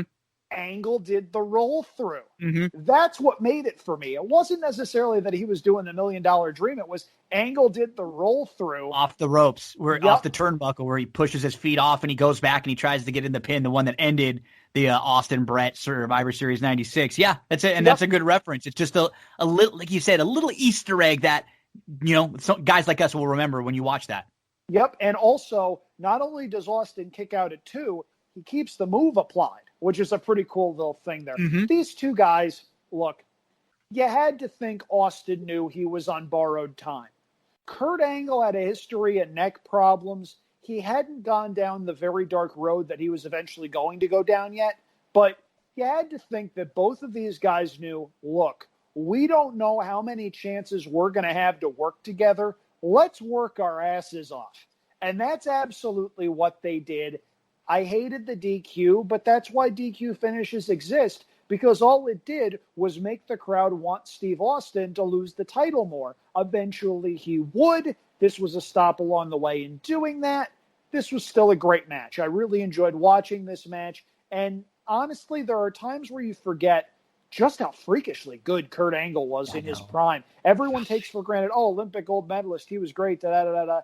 He had as many 4-star and up matches as anybody from 2000 to about 2004, 2005. I'd put his run in those years when he was healthy up against pretty much anybody. That's how good he was. Is Team Angle stuff and the stuff with Brock later in his career is good. And then hell, he goes to TNA and he has a great run in TNA and has probably, like, if you're listing the greatest TNA matches, he's got them all. You name him with anyone that was a star in TNA, he's got matches with them. Some great ones. Most of them. The only thing that I would exclude would be the triple threat with Styles, Christopher Daniels, and I think Samoa Joe was the third. Yep, that was an awesome one. That X Division match, that was great. And I love this angle even more than the later angle. This early angle where he gets to work with Austin and The Rock and Taker and Kane, he just feeds off of them so well. And, we think about how great he is in the ring, but he is so great on the mic and his character work, even as the babyface at this point. We forget about his good babyface run here. But as a heel, he's just got it, that intangible it that we know when we see it in a great wrestler, and he's got it. And before we get into the final match, I just wanted to tell one of the funny stories that I've heard from one of the documentaries about Kurt Angle, when initially he comes in to WWF and he's meeting with Vince, and they're talking after he wins the Olympic gold medal, and they're discussing bringing him in, and he tells Vince, "I can't lose. Nobody will believe it." I can't lose a match because I beat everybody and it's going to ruin my reputation. So if I lose in a fake wrestling match after I'm a gold medal winner, and he wouldn't commit to losing. And it took about 6 months. He ended up actually going to ECW.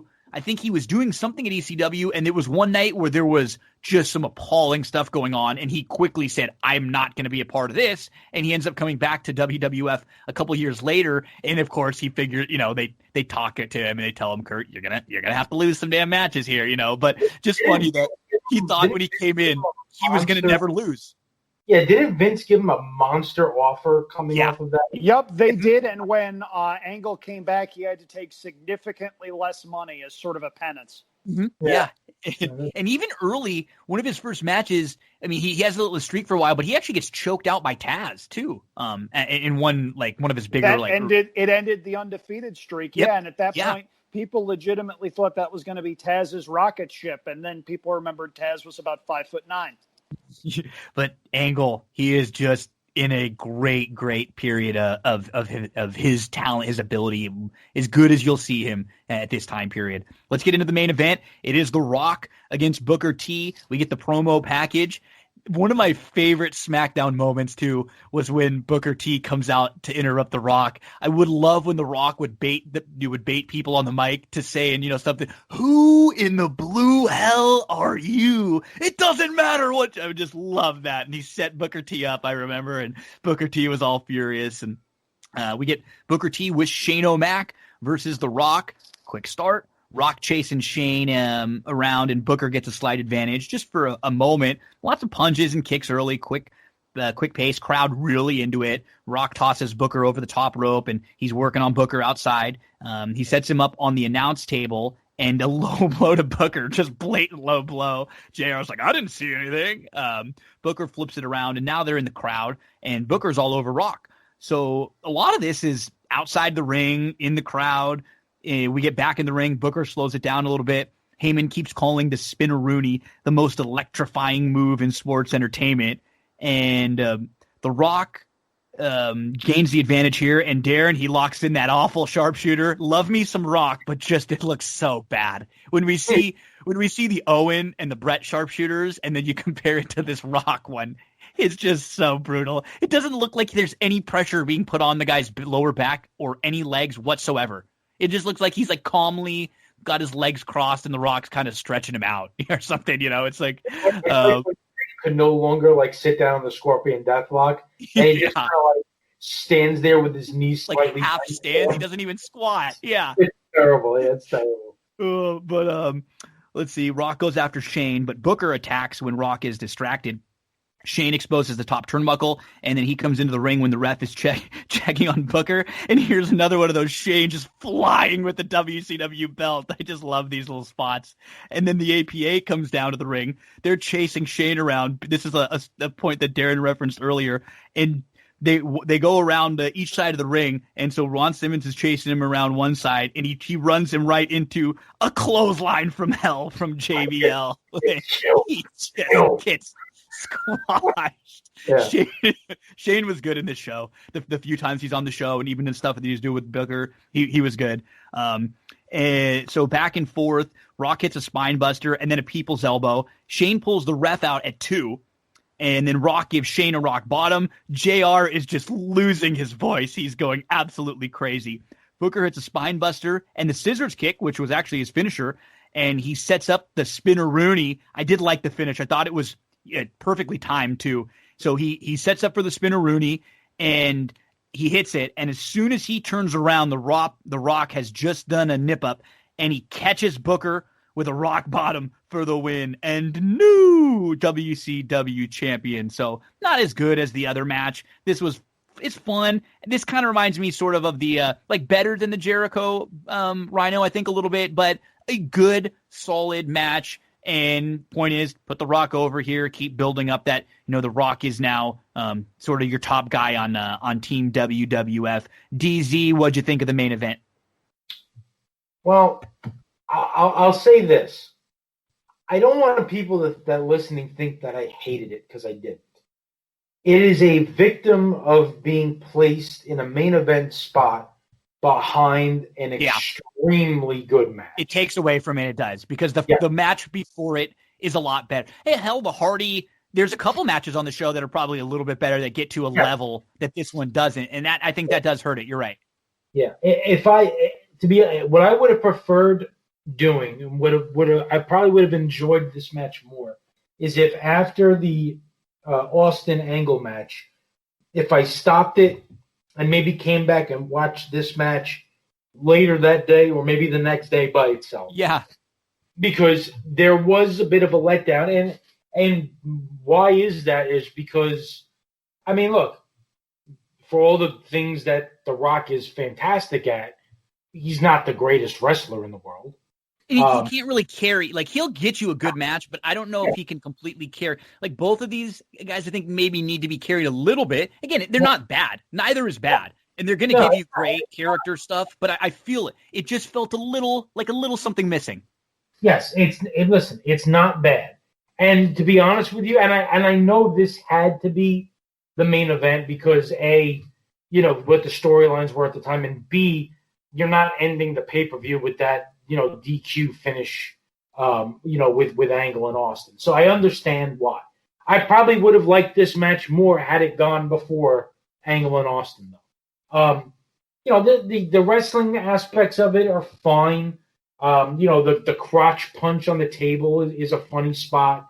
The Shane stuff in the match is really good. The clothesline from hell is a phenomenal spot that I really, kind of got me, to go, get you one of those moments. And I thought the finish was great. I thought the timing of the finish was great. The kip up and the, right into the rock bottom and all that. I thought that was real good. And obviously, arenas will always come unglued when the Rock, goes for his people's elbow. And that's all, that's all well and good. Did I love it? No. Did I hate it? No. It was okay. Somewhere around the 3-star match. But again, I mean, this is what you're going to get from The Rock and Booker T, and victim of card placement behind a phenomenal match is basically what I took away from it. You missed the biggest reason why this had to end the show. Because WCW lost the war, pal. So here we end the show with The Rock holding up the WCW title. Right. Look, I understand why they did this. I understand Austin and Rock are the two most marketable guys in the entire company. You want to give them the 2 belts. You want to set up a tease of a big showdown down the road, especially after what happened at WrestleMania 17. Fine. I get it. Rock had just come back from shooting a movie. I believe this was The Scorpion King. Correct me if I'm wrong. I think so. Correct. Okay. So he was rusty.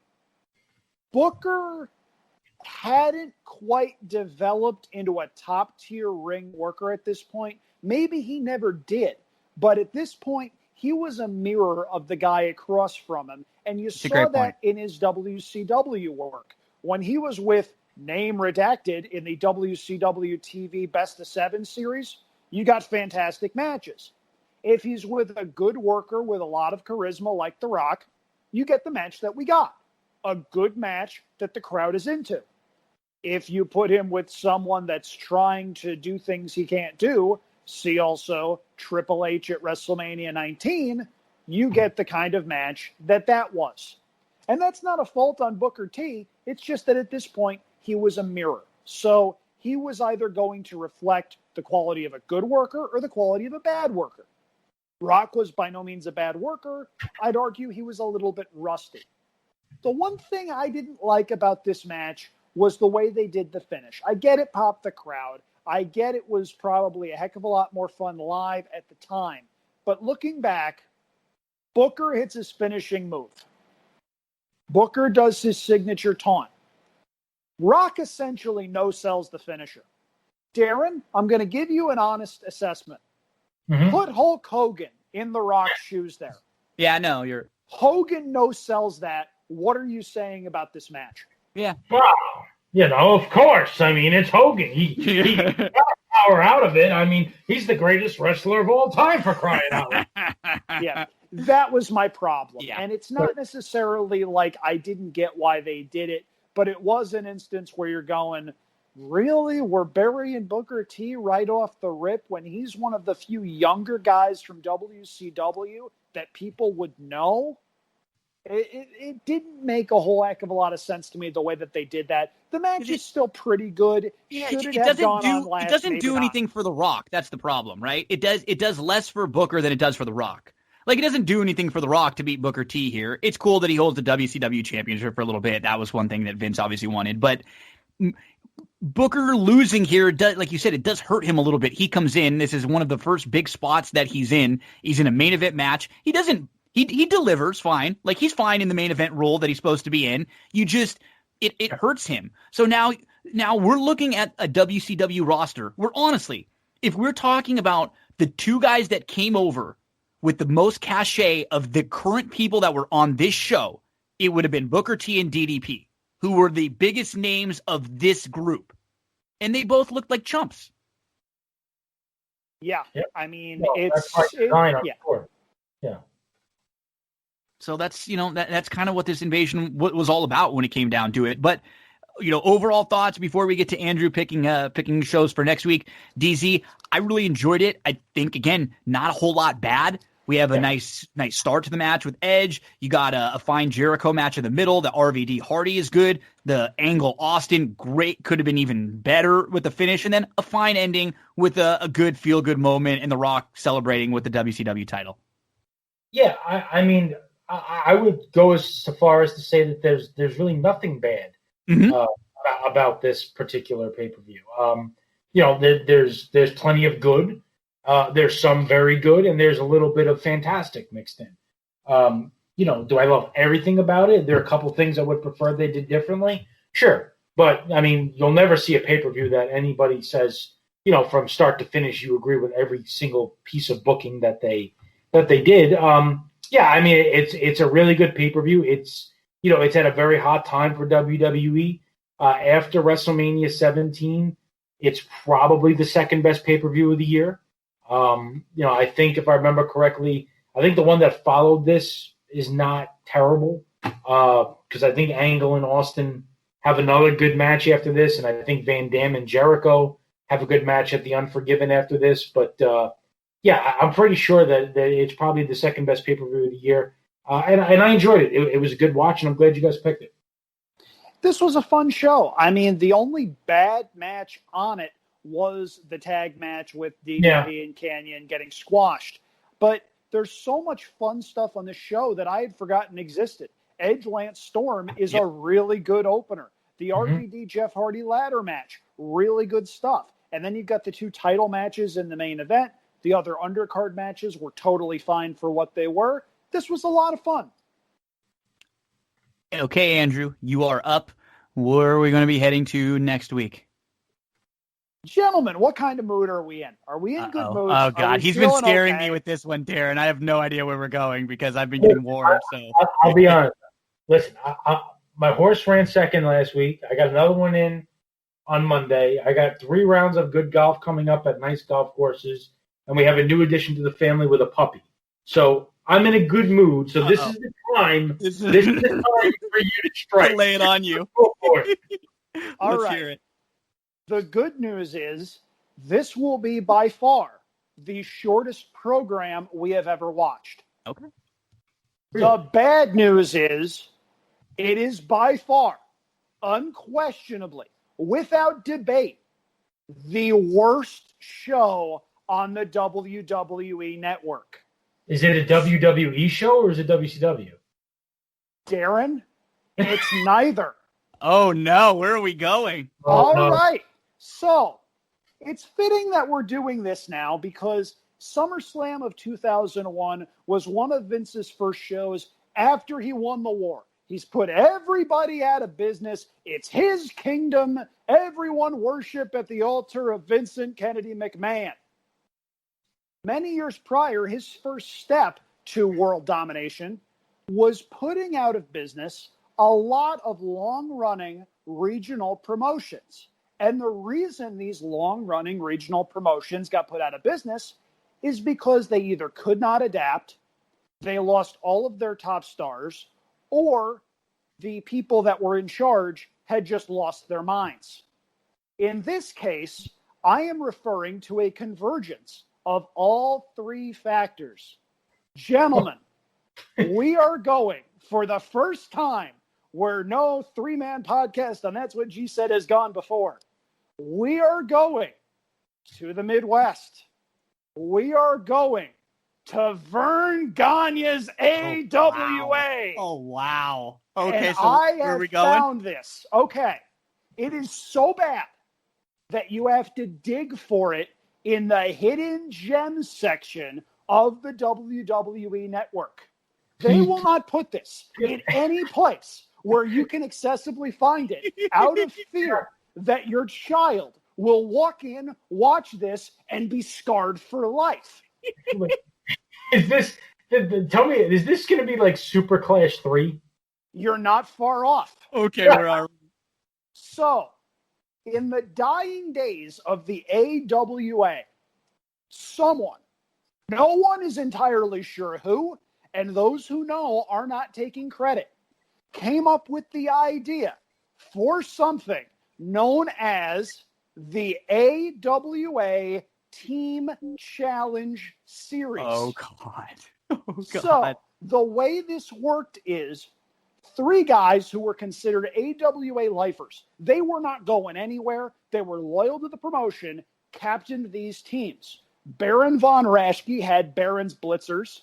Larry Zbyszko captained Larry's Legends. And Sergeant Slaughter captained Sarge's Snipers, I believe the team was called. Now, the way this worked was, depending on who was in the locker room at any given time, the teams fluctuated. So what you wound up with when all this was over was a guy by the name of Jake Millman. His nickname was the Milkman, winning a battle royal so that Larry Zbyszko's team won a fictitious giant $1 million check. Before they did that, they shot a television pilot for the AWA Team Challenge Series. And that is what we are going to be looking at. Now, on the surface, this might not sound horrifying. It might sound bad, but it might, not horrifying. So, just to give you an idea, this is an empty arena setup with a whole bunch of people superimposed, a whole bunch of stock video that randomly gets used. Some of the worst wrestling you will ever see on the network. Greg Gagne as a color commentator. Colonel De Beers as an apartheid-supporting South African colonel. And Sergeant Slaughter at his heaviest in the main event. Gentlemen, it is a 40-minute show. We're not going to be talking about it for at least double that, given the comedy, the unintentional and intentional comedy here, because there is so much to unpack, there is so much to digest, and I am so happy that I'll be able to hate watch this once again, because I got to tell you, it's one of my favorite things on the network, because I am a sick man in desperate need of professional help. So, Darin, how you doing now? Where the hell on the network is it? You search for it, AWA Team Challenge Series. And, oh, by the way, just in case this didn't sound awful enough, I have 2 words for you. Foxy Boxing. God. Oh, this is great. So we will be watching. Who the hell was the Terminator? That is actually, according to some research, a brother of the Laurinaitis family that never made it. He's in this show? He's main eventing with the Sarge. He's main eventing with the very overweight Slaughter. Oh, this is fantastic. Well, what I like about this is it's bad, but it's short. You know what I mean? So we're not gonna have to go 4 hours of bad. Oh, you might watch it for 4 hours on a loop just to digest what you've seen. This is great. You're gonna want to hide Milo. Darin, you're gonna want to hide the new puppy. I'm just throwing it out there. The best part is it's actually under the hidden gems category. It's the opposite of what it is. Yeah. Oh, good. Oh, this is great. This will be fun because it's a little bit different. It'll be something different. And, it's a lot different. Yeah. We'll have a good time talking about this, the AWA Team Challenge Series. That's going to be where we head back to next time. Fellas, give us some of your plugs. DZ, let us know where we can follow you. And then Andrew, let us know what's going on with Champagne and JD this week.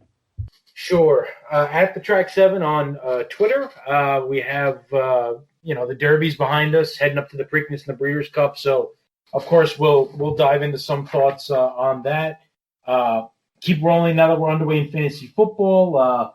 We'll be tweeting out some guys that we think you should look at for picking up, some guys that we think you should be avoiding, and of course, just monitoring the world of horse racing on a day-to-day basis. So, at the Track 7 on Twitter. I just want it known that Darin still sounds disoriented from the bomb he had dropped on him. And I'm giving you full credit. We're all for verklempt and flustered. I have no idea where I am or what I'm doing. Mission accomplished. And trust me, you're going to feel that way next week when we talk about this because, trust me, disclaimer to anyone that's listening, the stuff we will recap actually happened, was actually approved, and was actually submitted to a television network. So, going back to what your initial question was, Gino, my Twitter is @AndrewChampagne, and I'm doing a lot more in the way of NFL coverage this year. Last year, I had a really good year picking games against the spread. I went 33-23, and I'm knocking on wood, but it was a really good opening week for me. I went 4-0 after the Titans won outright on Monday night. Fantasy, not so much. I was actually leading at times in both of the late Monday night games, and that was it wound up not being good for me. Paging the New York Giants, if anyone ever wants to throw a block for Saquon Barkley, that would be much appreciated. I'm just saying. Darin's got some ins over there, so yeah, he might be able to send some messages for you. Yeah, the three of us and two guys off the street could have played offensive line for the Giants on Monday night. That was horrible. Anyway, I'll be doing a lot of that stuff. I'll still be doing a lot of racing stuff. This week, Champagne and JD. We'll have a special guest, Jennifer Kelly, an author that wrote a great book on Sir Barton, is in the process of writing another great book on early 20th century horse racing. It'll be great to have her on to talk about some of the projects that she's been doing. And, of course, all of our past episodes are online on YouTube. Search for Champagne and JD. You'll be able to find that stuff everywhere. I'll still be doing a lot of my freelance stuff for DRF Video as well as for racing picks. And who knows, I might throw in some Stable Duel stuff as well. I had a shot to make some money today on Tuesday, but the latter half of the Kentucky Downs card was just not great for me. And the less said about Joel Rosario's ride on Mississippi, the better. Andrew, since you're hot in the NFL, who should I take in my knockout pool this week after coasting through with the Ravens in week 1? Oh, dear. Oh, boy. Now the pressure is on. You know what? I'm going to go with a little bit of an underdog, at least according to the early spread. Rams over the Eagles. I think Aaron Donald is going to have a monster day against a banged-up offensive line. Okay. Fair enough. There we go. I also got through week 1 in the Survivor last week, Darin. I went with the Bills, so we're all alive. Here we go. We're all alive and rolling. Fellas, thanks again. And I mentioned this before we started. In a few weeks, let's plan on like week 4 or 5 of the NFL. We'll just we'll go an extra week in between the wrestling, and I'll bring you guys on, and we'll just do an NFL preview for the week and go through all of our plays for the week. Sounds good. Looking forward to it, and remember, heading into next week, yay for the AWA. Folks, don't go anywhere. Big thank you to Darin Zoccali and Andrew Champagne. We'll be right back with more on That's What G Said. Hey, big thank you to Andrew and to Darin. Big thank you to Erik for coming on earlier, talking some NBA and some NFL with us. Don't forget, folks, all the sponsors of That's What G Said. Thrive Fantasy, promo code Gino, get you that $20 instant deposit bonus when you deposit $20. Full Service Realtor Cindy Carava, cindycarava.com. oldsmokeclothing.com, promo code Gino, gets you free shipping. sarahcandles.com. All natural soy wax candle, promo code Gino, 10% off your purchase. Play Stable Duel, download the app. If you need any help with that, I can always do my best to help you get a winning lineup picked. Don't forget to subscribe, rate, review, download, share the show around with your friends. This is when we feel at our best, when there's so much going on. Baseball, basketball, football, racing. We're going to talk wrestling. We're going to be your eyes and ears, keep you informed on everything here on That's What G Said. Have a great weekend, folks.